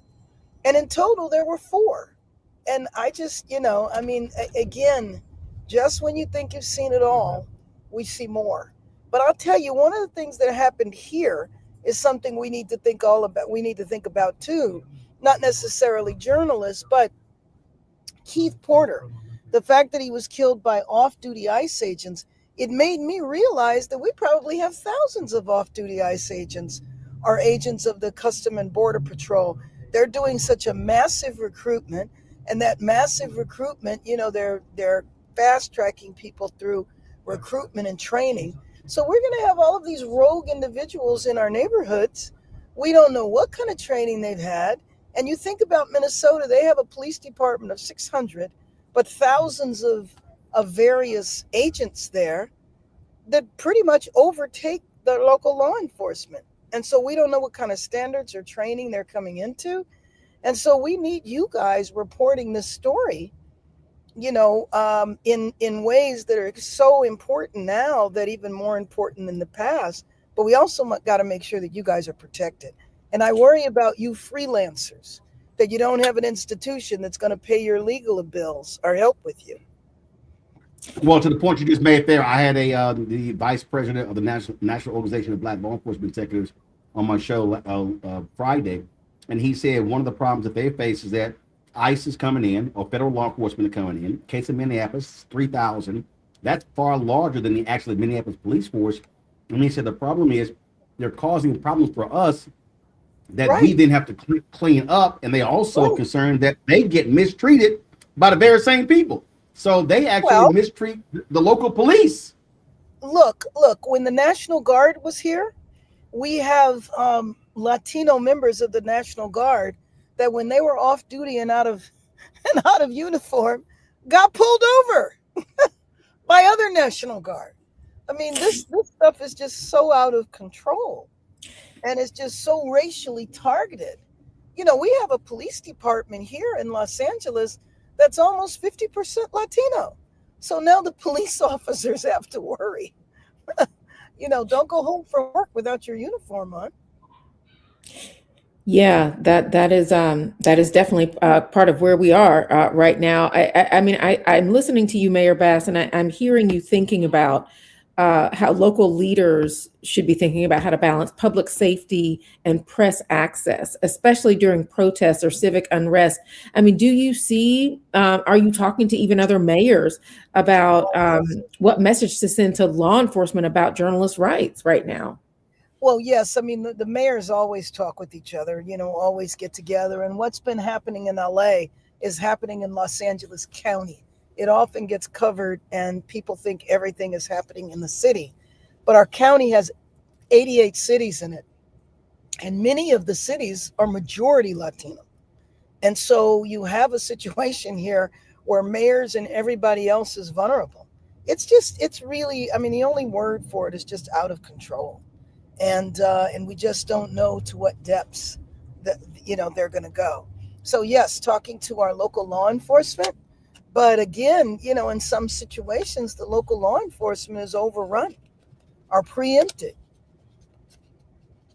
Well, it is certainly raised. These arrests have certainly raised the people's attention in terms of what is going on, not just with what ICE and federal law enforcement is doing in cities, but really the treatment of journalists. And that's the thing that we're most concerned about, especially independent journalists, to your point, Mayor, the folks who don't have major newsrooms, that don't have law firms, that don't have legal advisors, and they're sort of out there on their own. And a lot of the great work really that we're seeing, it's not coming from ABC, NBC, CBS, CNN, Fox News, MS Now. It's coming from very small, localized journalists who are putting their necks on the line to get us what's actually happening in the streets. Absolutely. And I think more and more as we watch broadcast media kind of fade out, we do have, that's why I worry about you guys, because you don't have institutions. I mean, for example, I have multiple federal investigations going on. They're investigating me for everything under the sun. But as mayor, I have a city attorney. I have legal backing. And, Don Lemon, I mean, he's going to have to deal with absorb these expenses on his own. So what do you guys do? I don't know if the National Association of Black journalists actually has a legal defense fund, but I do think that we all have to begin to think about that now. Yeah, well, that's one of the things that we're talking about, partnering with others as well. And so we've had those experts who've been on this town hall. Mayor Karen Bass, we surely appreciate it. Thanks a lot. Always good to see you, Roland. Thank you very much. Folks, we're going to bring in a couple of folks right now. We're going to bring in Nick Valencia, founder of NVN. He's an independent journalist. Also bring in Vanessa Maria Graber, Senior Director for Journalism and Media Education. Glad to have Nick and Vanessa on. Nick, you've been out there on the ground. Give us a sense of what it's like for an independent journalist having to cover these stories with the type of pushback you're getting from federal law enforcement and ICE. Yeah, I'm so grateful you guys are highlighting how important independent media is, because I was there on the scene after Alex Pretty had been killed within probably about 15, 20 minutes. And it took about well over an hour before I saw any of those big cameras show up. That was the power right there of independent media. It's going out there with my phone, and it's not having to wait for a photographer to choreograph this words and pictures dance. I'm literally taking people through the experience. And also, the institutions have been corrupted. The players within the institution are still doing their job, and there's some great journalists out there. But, I launch myself to these stories. We don't have to wait for the approval of an editor to think it's good enough to buy in. We just go and cover what we think people will care about. And right now, a lot of people, I've been consistently covering immigration, consistently covering social justice issues. And, what I've seen change is this sort of type of military tactics that are used out there to confront activists, and it's really elevated and escalated. And as I see it right now, there's sort of four pillars to all of this. There is, of course, the persecution of people of color. There is the killing, and some would say murders, of allies of those people of color. There's activists that are actively organizing and meeting what they call fascism at its front steps, going and traveling across the country. There are paid demonstrators, but not in the way that you might think, not by George Soros, but people who are older, a lot of military veterans who are not able-bodied, who are supporting these activists to go across the country. And the last part of it is what I experienced, and that's the infringement on press freedom. And, journalists, not just independent journalists, we're easy picking, but journalism writ large, the administration has a problem with us shining the light on what they're doing. Yeah, Nick, listen, I'm hearing you starting to talk about, how really threats to press freedom show up differently, right? When you don't have the backing of a large institution. I'm wondering if there were other independent journalists on the ground, other folks in Minnesota that you heard from about what those arrests signal to them. I think that's what the administration wants us talking about. They want us to feel scared and talking about this and sort of panicked. That's how I used to think words like fascism were too dramatic, right? I used to sort of cringe myself at people that brought that up. But, when you sort of look at the elements of what's happening, it's already happening. Just the idea that we have this paranoia as independent journalists and feel uncomfortable or feel that potentially there's going to be a knock on the door. I know I wasn't alone on the day that my friend got arrested, Don, and Georgia Ford and two others. And I wasn't the only one that was making plans if that happened to me. And that's what, that's when the fear wins. But there is, a lot of hope to be, a lot of hope to hold on to. There's things that are called Bivens lawsuits. It's a 1982, 1983 Supreme Court case that allows everyday citizens to sue federal agents for violating their constitutional rights and seek monetary damages. There are efforts being made on the ground to amplify messages of what's really happening. And I think the role of independent media is quintessential to that, to amplifying those messages of people on the ground that are really tired of, these disingenuous, not authentic, overly caked up makeup and hair gel, and really nice suits. People just want the truth. They want to know what's going on, and they want to know also, look, I'm not making any mistake. I'm standing up for the undocumented community, but I think what I'm doing is the most American thing possible because I'm standing and leaning into the First Amendment. I do what I do because I love this country, not because I hate it. I do it because I think journalism is a moral beacon and should be moral clarity. And that's what we need right now in this country. Vanessa, I travel around the country. I do my show a lot, and I often will do a show from HBCUs, and I'll have students assist me from different universities. There's a young man, Jerome Richardson, who's now been arrested. He was a student who actually helped Don Lemon. This was the plea that he posted on social media, and I want to talk to you on the flip side about that, because now you talk about chilling effect. Now, if you are a student who wants to be a journalist, this is what you may be facing.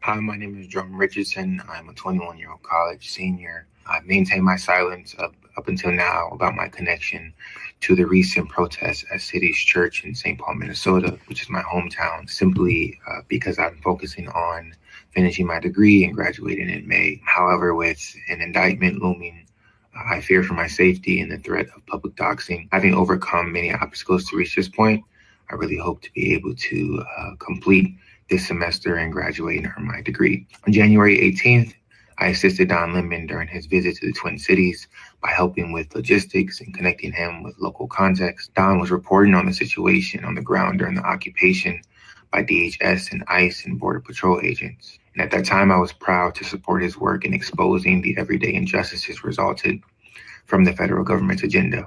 As a consequence of this support, I am now being targeted by Trump and the federal administration. I say this to say I'm incredibly proud of those who have already faced their indictment and detention. And I know this fight is far from over. Their courage has certainly inspired me. Yet this is the price of being unapologetic about humanity and love of Christ. I support the activists who felt compelled to highlight the hypocrisy of how Pastor David Easterwood could simultaneously be a pastor at the church and the local leader of ICE operations. What people are experiencing goes against human and civil rights, as well as the teachings of Jesus, who indeed flipped over tables. So while I've been active youth leader since the murder of George Floyd, I'm speaking out now because I anticipate being in federal custody sometime in the coming days. I want to share my love and gratitude and ask that you all support through 3 actions. Pray for my safety and my peace of mind. Do not stop fighting against this oppressive system.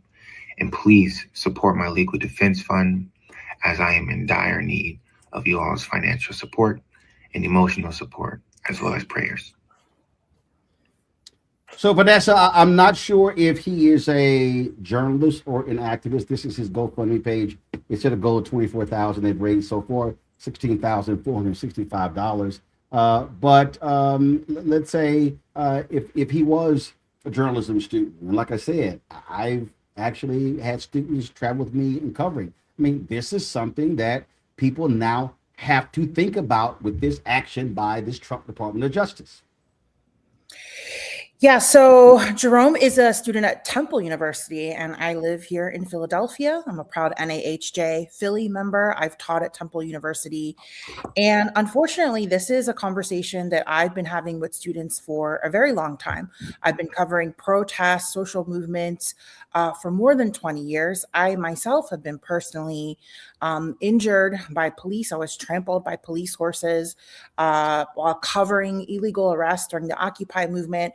So with that personal experience, I feel compelled to make students understand the risk. We undergo risk assessment.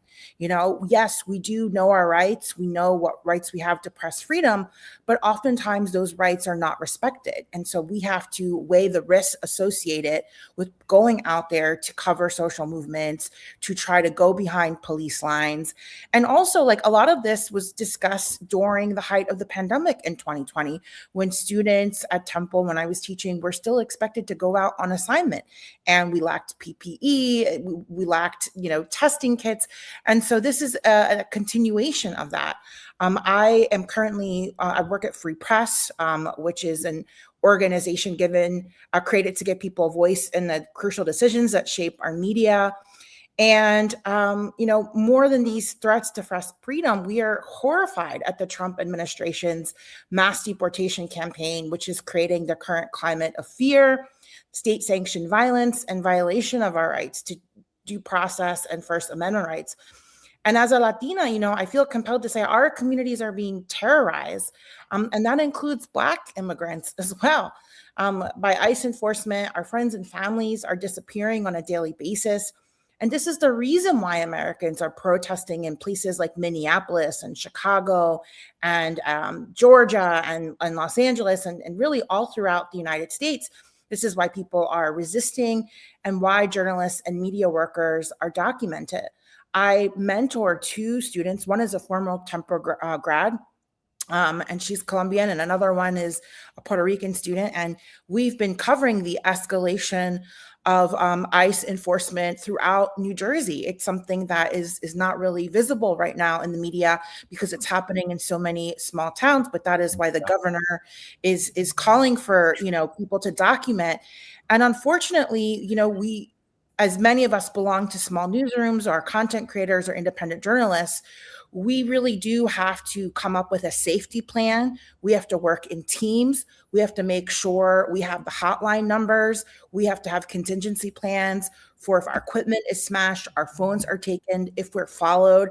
Like this is real life for many of us. And not only as Latinos are we having to go out there and cover this, and especially those of us with U.S. citizenship or who are born here, but we're also having to work with the community in sorting through all of these ICE sightings and the flurry of disinformation and fear that goes along with that.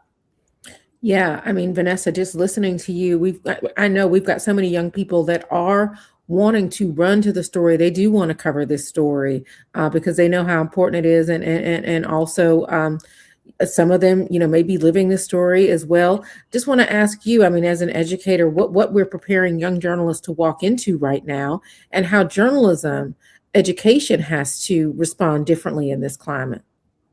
So at the same time, we're dealing with a local news crisis, right? There's mass layoffs. And especially if you're a young student of color, it's really, really hard to break into this industry because of the rolling back of DEI, because of the racism and discrimination. And that's why you see so many students and young people create their own content, have this entrepreneurial sense where they're starting their own websites. And not everybody is able to work for a major news outlet, but they still want to be able to cover these stories. And for many of our communities, there are no news outlets. There are no Spanish language news outlets. So we're forced to use alternative forms of communication in order to get the message out. And when that happens, you lack the institutional support, these legal trainings and knowledge of resources. And so I think as older people, as veterans, as we should be mentoring people through NAHJ, NABJ. And I suspect that's what Don Lemon was trying to do with Jerome, is take him under this wing and show him the ropes. Unfortunately, they probably never imagined that they would be arrested and charged with these crimes that are completely unjust and should be dropped. And so I think we, just like in the pandemic, where we really had to talk to people about what could happen if you got coronavirus, right? We have to talk very seriously about the risks to your personal safety, injuries you can incur, and legal problems. And so we encourage students and young people to go out in teams, to work with people like myself who are part of news organizations, and to reach out and utilize all of these resources that people are sharing. But more than anything, we want people to get connected to their local legal collectives, because those are the people most likely on the ground who are going to help you get out of jail if something were to happen to you. Nick, final comment from you. Your advice for the folks who have been covering this, or let's say ICE is coming their way. They plan to send folks to New Orleans and some other cities. What do you say to those independent journalists or mainstream journalists who are going to be out there covering these protests? Trauma is real. It's not just the communities of color that are being impacted. It's everyone that, intersects with us on our everyday life, people that don't even know that they're interacting with an undocumented immigrant. All of that is interwoven. And so I also think the irony of journalism is that our success comes typically on someone's worst day. And so to be mindful of when you're out there covering these things, people get hurt, families are being separated, you may have some success as an individual have a clip go viral. But at the end of the day, you know, journalism is an active service. And that's why I think that we're having success at NVN. We're very mission oriented, and we're also able to apply to this new media world the ethics of legacy media. You know, I think as independent journalists, the ones that are really getting a lot of traction, they're effective communicators. You know, I mean, that's what it takes to be a new media journalist right now, to be an effective communicator, keep an audience engaged.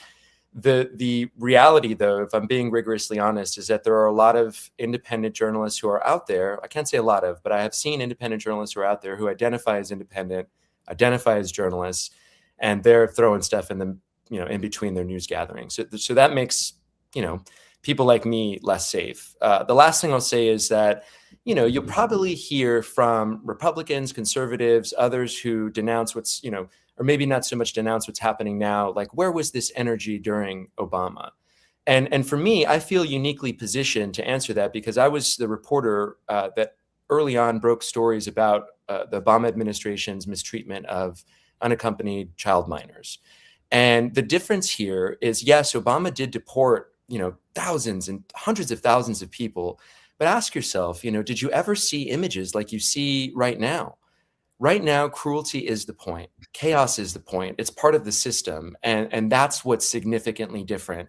In any other country, we would be saying secret police target ethnic minority. That would be the headline. And instead, now we're living this. After this, I'm going to be on live in Ecuador because they see so many parallels between dictatorship and what they went through and what's happening now in America. Is that so crazy or what? I mean, yep. What we're living now, Roland, I'm so glad that you guys are amplifying and using NABJ's platform to do this, because sooner or later, we struggle from a disease of individualism in this country, and sooner or later, you're going to be impacted by it, and we're all going to have to do our part. And I'm doing mine right now. That's what we tell folks. Might be not my backyard, but it could be in your front yard real soon. Vanessa, and Nick, I certainly appreciate both of you joining us. Thank you so very much. Folks, we got about four guests left. Let me bring up Alex Garcia. He's the president of the National Press Photographers Association. Let me also bring up, please, Gabrielle Gonzalez. So bring up Gabrielle as well as Alex, please. All right, glad to see you, both of you. How you doing? Good. Thanks for having us. Great. Thank you. All right, Aaron, take it away. Yeah, absolutely. I mean, look, Alex, we wanted you here. I mean, obviously, thank you also for being in solidarity with us. NPPA was also one of the signatories on our solidarity statement, but really photographers who are documenting what is happening on the ground, these photojournalists who are on the scene, bearing witness, you know, and creating part of that honest and accurate record. Talk about the unique threat to those journalists in trying to cover this moment, and what your members are telling you. Yeah, so it's been my first week basically as a president, and it's been like a crazy one. Welcome. Yeah, thanks. We had people reaching out to us. We had someone reaching out to us that he had been thrown to the ground and he had to go to the ER and had brain injury and doesn't know what to do. And so he reached out to us, and we're trying to provide him as much support as we can and send him places. For sure, like photojournalists, people carrying professional cameras, still and video, are often higher profile targets for some of these folks. And sometimes some of these federal agents they just have a bone to pick with somebody, right? And we've seen them targeting Black journalists more so than others. That's a real thing. I've seen that here in Chicago. And the problem is, like, for us, it's like you have to, if your photos aren't good enough, you're not close enough. You know, that's the phrase that we use. And so unfortunately what happens is you're getting close and you're like looking at your camera and you don't have situational awareness. And sometimes, things can happen, and that's unfortunate. And that we are very deeply concerned about what's going on. And it's kind of crazy because we have we've been around for 80 years. We've represented thousands of visual journalists who've been around the world. And now we see some of those same kind of situations coming home, and it's very alarming. Mm-hmm. Alex, as you were talking about that, I thought about Someone similar name as yours, L. Alex Wilson. He was a journalist with the Tri-State Defender. Ethan McKaylee talks about him, the Chicago Defender, and of course Gene Robertson Hank talked about him in the race beat. He was covering the Arkansas that took place in Arkansas in 1957. White mob beat him, attacked him, suffered a serious brain injury, died 3 years later as a result of that. And what people don't realize is because Black journalists were being attacked by racist mobs, that's one of the reasons why you saw mainstream journalists covering the movement and not Black journalists, because they had to pull out for their safety. And so we talk about safety, and people just don't realize that this is a reality when you're out there. We think about war zones overseas, but we have to understand that, listen, when you're a photographer, you're up close and personal. You're literally there in the mix, the kind of images they get. And we see these photos and like, oh my God, that's a stunning image. But you're literally right next to the person when this is happening. And people literally are putting their lives on the line, and they have to deal with repercussions of tear gas and pepper spray, a smoke inhalation, but also getting pushed around, getting attacked. Right. Exactly right. Exactly right.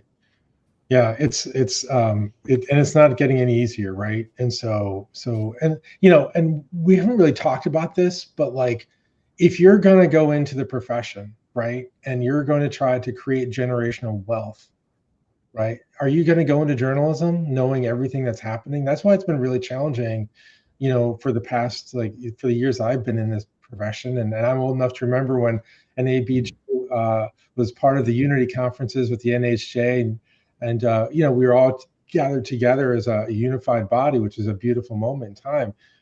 You guys had the best parties, by the way, like by far. I gotta tell you that.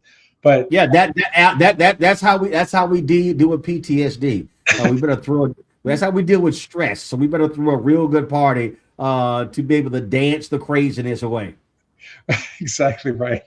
But I mean, if we're going to support like new, journalists of color coming into the profession, I mean, we've got to find a way to support them. So for us, like one of the things that we do for our members is we, and by the way, it's a really good, we have, most of our members are independent journalists now. Like photographers have been hard hit by layoffs. And so most of us are independent, trying to find our way. And so one of the things that we do for members is we have a really big, we provide legal services basically for photographers. We're not licensed to practice law in every state, but when we're not, we can basically refer people to a network of lawyers around the country for referrals. We draft or join in letters addressing First Amendment and journalist issues.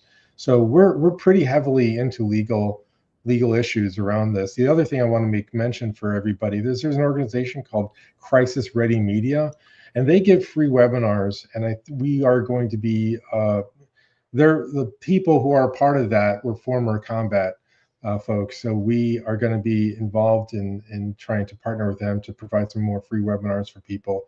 They do in-person training. But that's a separate issue that I think most institutions might want to invest in. But most independent journalists are going to be a little bit more challenged to do that. So the other thing we have is we have a Press Pass Navigator on our site for members. So basically, if you are going into another city or state, as much as a Press Pass can help you, it's probably good to have. But sometimes it's not worth the paper it's printed on, depending upon who's looking at it. But those are just some of the things that we're trying to do for our members. And so if you want to go to our site, we have some free resources as well, nppa.org, and that can provide, we have a lot of articles that address some of the issues that we've talked about, some of the trauma, because when you're photographing trauma, you're experiencing it too. Yes. Yep. It's a deep emotional thing, and it's not easy. I've some of my colleagues who basically will just break down in the middle of a conversation recounting what happened, and you realize they need to get some help. Yeah. Gabrielle, I want to come to you. You're with the American Society of Journalists and Authors, and I know that you've also got some resources for independent journalists that you want to talk about. Tell me about those. Absolutely. So just Aaron and Roland, just want to thank you for bringing together this coalition. Also, Alex, your points on the risks that journalists take is so important. So just want to acknowledge the risks that all of us are taking every day and speaking out. So the American Society of Journalists and Authors We were proud to sign on. Again, to Vanessa was speaking earlier, in reference to Jerome being a Temple University student. ASJA has been speaking out on this, back in 2012, where there was an arrest of a Temple University student journalist just for photographing police officers engaged in a routine traffic stop. To today, we're issuing statements, on that, the recent invasion of the Washington Post reporter's home. So we're here to serve as a bulwark, against these chilling effects that many of you have mentioned tonight. Our statements routinely, include resources.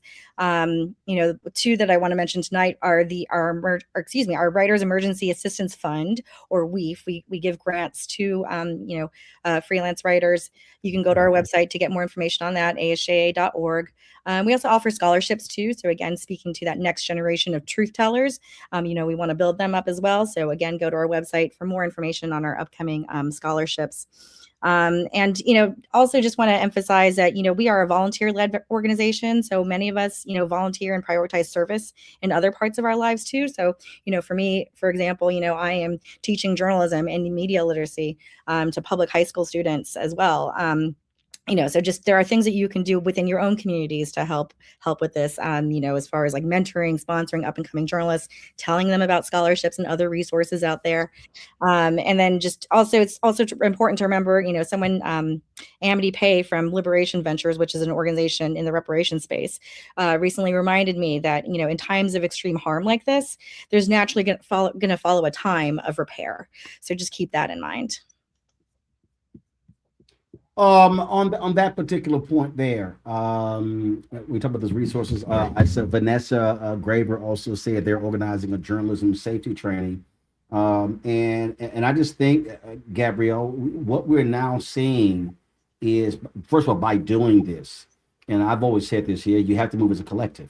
So if there's somebody who's already doing something, it doesn't make sense for NABJ to say, well, let's create our own. No, if you already got it, how can we tap into it? That's why I said earlier, it'd be great if there was a collective fund for legal assistance for independent journalists versus an individual. You can tap into it. And so this is where the sharing of information is just so important, to know what is out there to help folks who need help. There's so much out there. Yes, and more for us to do together. Absolutely.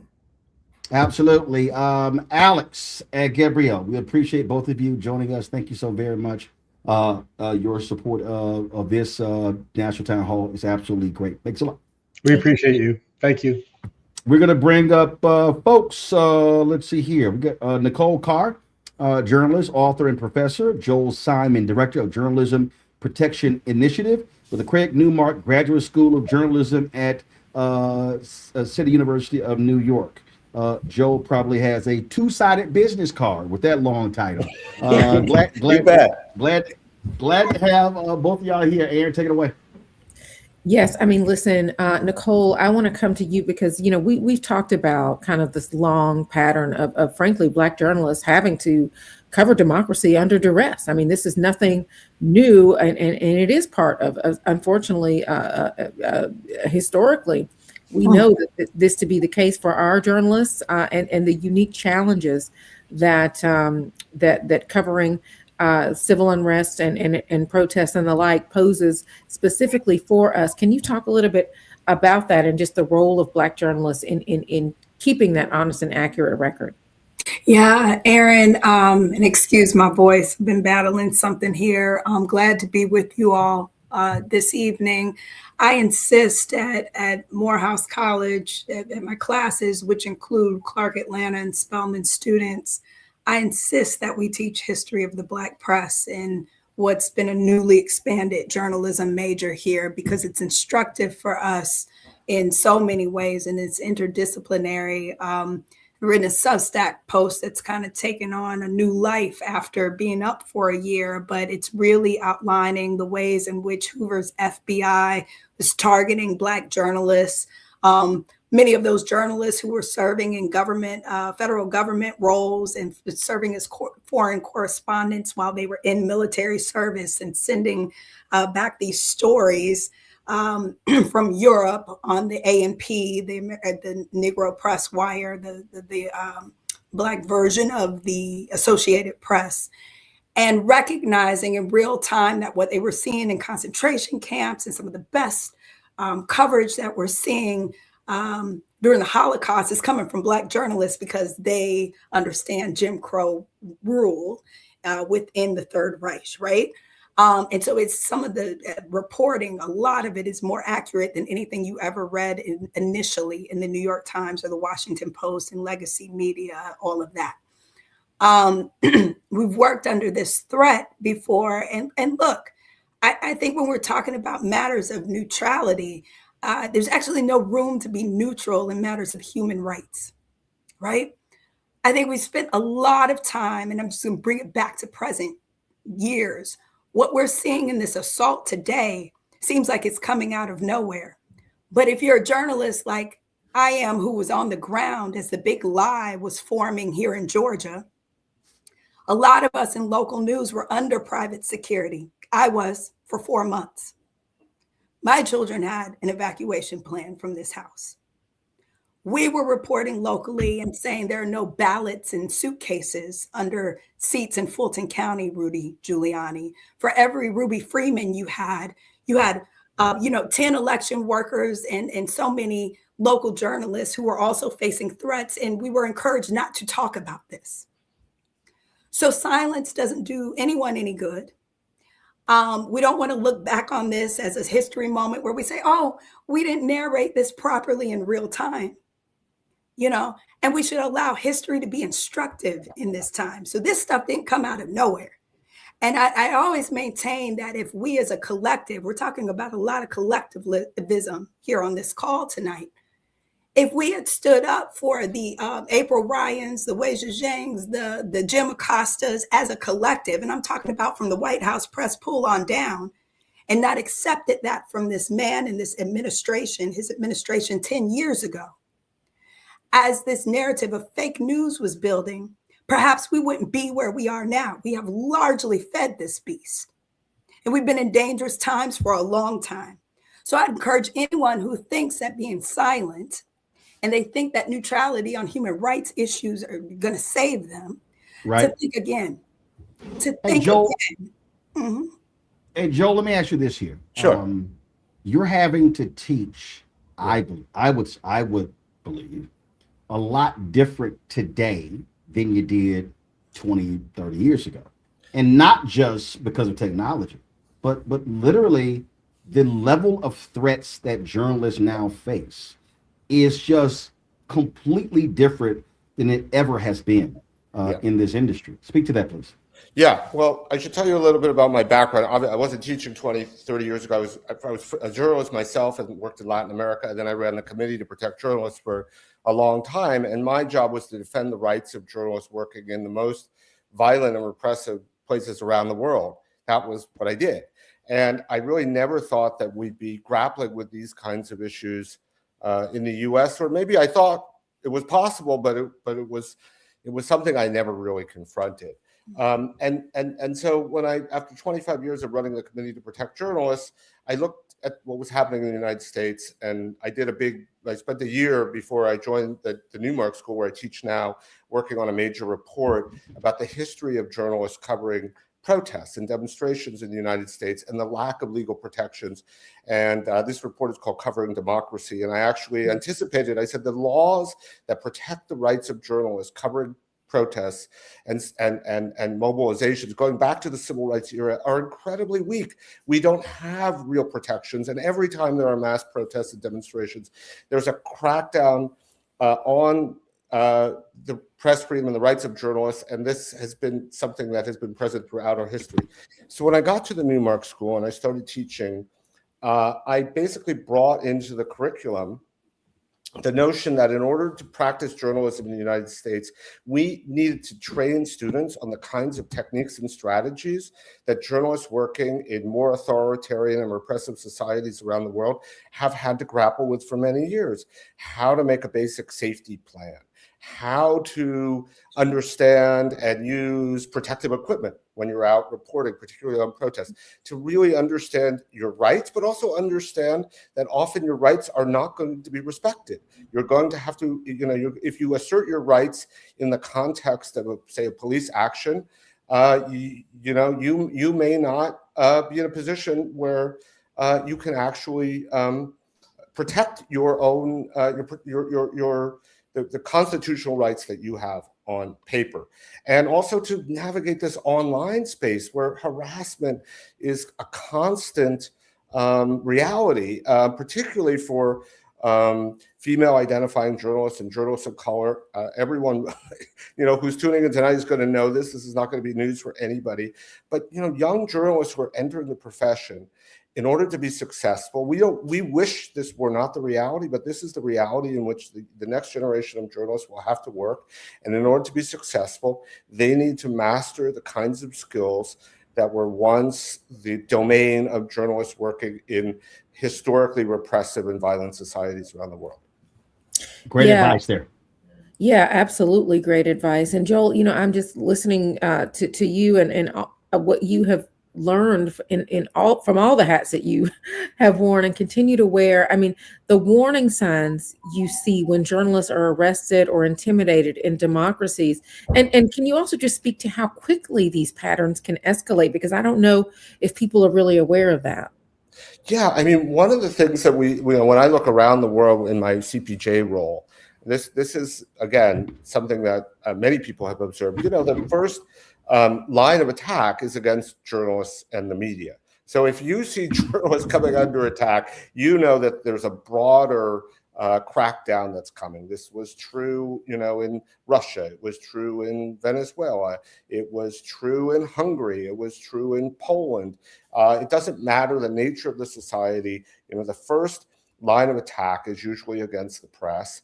And there's a reason for that, is because the presence of journalists is kind of and journalists. I should note that I am not talking about the traditional notion of journalism, the kind of hierarchical legacy organizations. Journalism is practiced increasingly in a variety of different ways by different kinds of people, many of whom are operating independently. We see that in this country.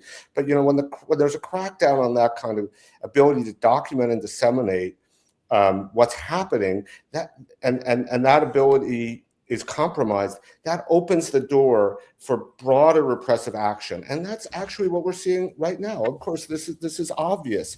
And what's really interesting, I just, Roland and I want to make one point that I think is important in a historical context. Journalists have always said throughout history that, we need the public to stand up for our rights, because we are your eyes and ears. And this was, certainly the case in the civil rights movement. John Lewis famously said, that without the press, the civil rights movement would have been like a bird without wings. But of course, it's reversed today, in the sense that so many people are out there practicing journalism informally, and their ability to document the activities of law enforcement is being utilized by traditional media to understand and contextualize these murders that are happening and these abuses. So we are all in this together. There's, journalists have traditionally talked about press freedom, but we really need to expand our understanding of what's under threat. It's the broad expressive activity protected by the First Amendment. Journalists and people who are out there with cell phones documenting what's happening, we are all in this together. All our rights are under attack. Nicole, your final comment. I know you don't have much of a voice, but final comment. No, I will piggyback off of Joel. All I want to say is Darnella Frazier. Right. If it weren't for that 17-year-old young lady who went on to earn this Pulitzer citation, if we had been relying on the Minneapolis police and the press release, the story of George Floyd would be unknown. So absolutely, a threat to one of us documenting, bearing witness is a threat to everyone. So indeed, folks, Nicole Carr and Joel Simon, I appreciate both of you joining us on this critically important National Town Hall. Thanks a lot. Thank you. Thank you so much.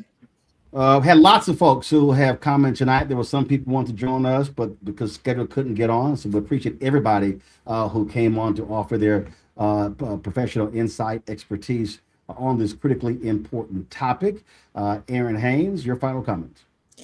Yeah, I mean, Roland, what a robust and important and urgent conversation we have had. And as we close tonight, thank you so much to all of you for hanging in there with us and tuning in. I want to be clear about what this moment requires, because what we've heard across this conversation is that press freedom does not defend itself. It survives because people choose to protect it, not just in principle, but in practice. And so too often we know that Black journalists are asked to bear the greatest risk with the fewest resources.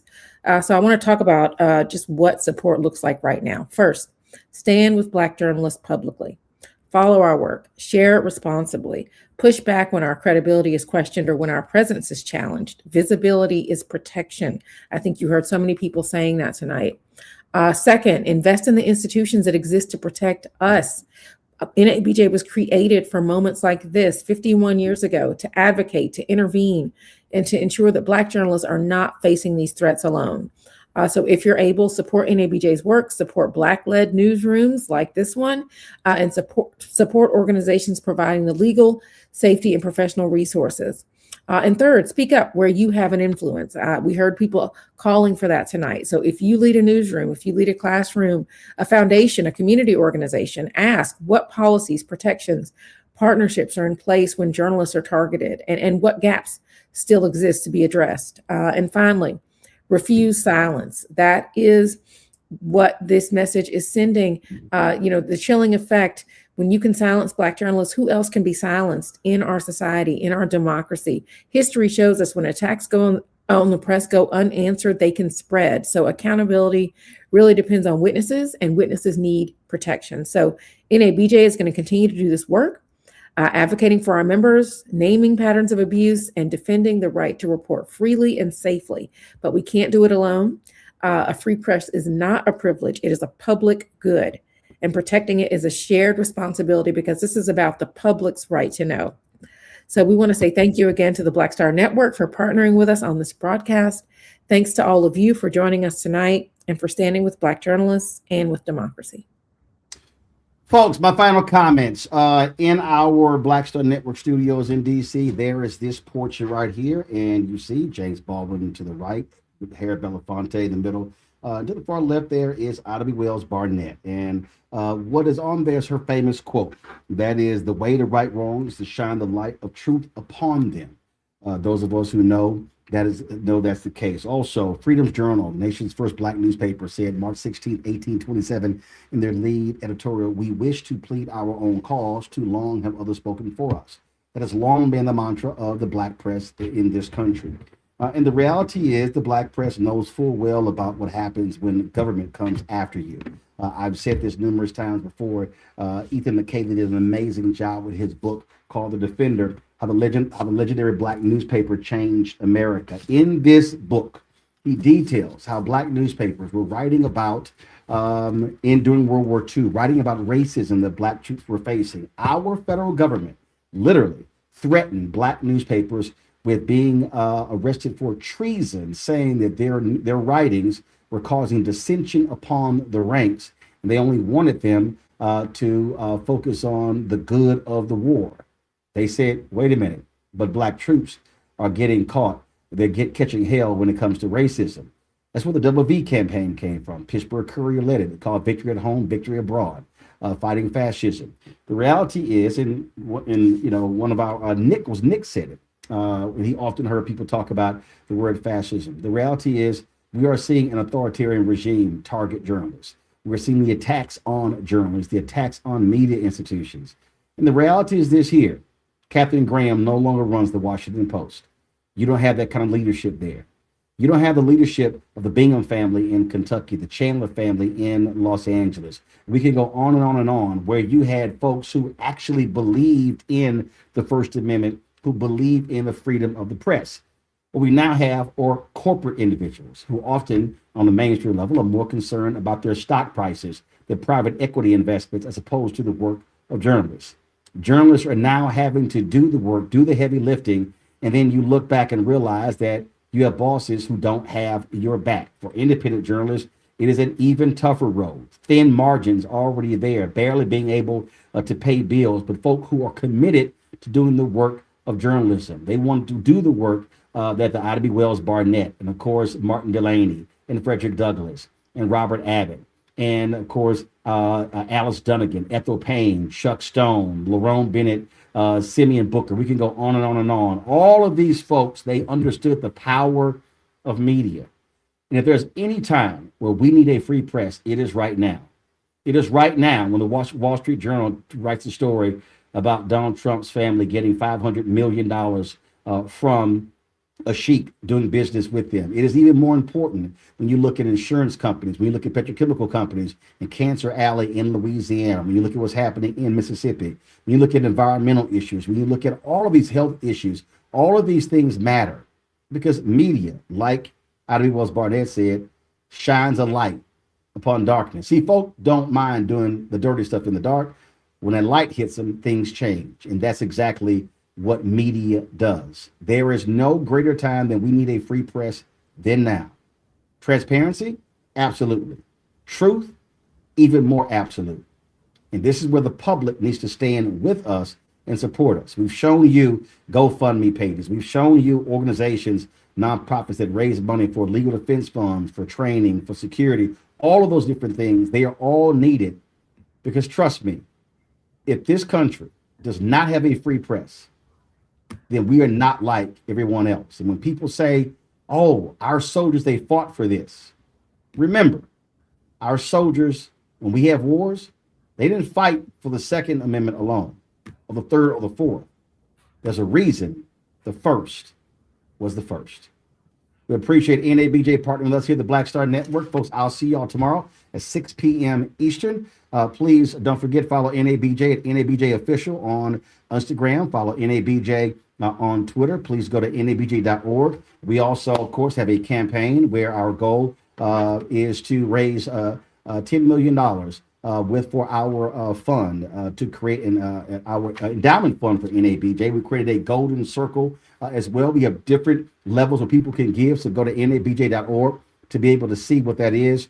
We've got to have a strong organization. We are the world's largest minority media organization. We represent Black journalists all across the world. And so please, your support of the work that we do is absolutely critical. And so whether you could give $1 or $1 million, it does not matter. Every single dollar counts when it comes to training the next generation of Black journalists. Let me thank my Black Star Network staff for having put this together.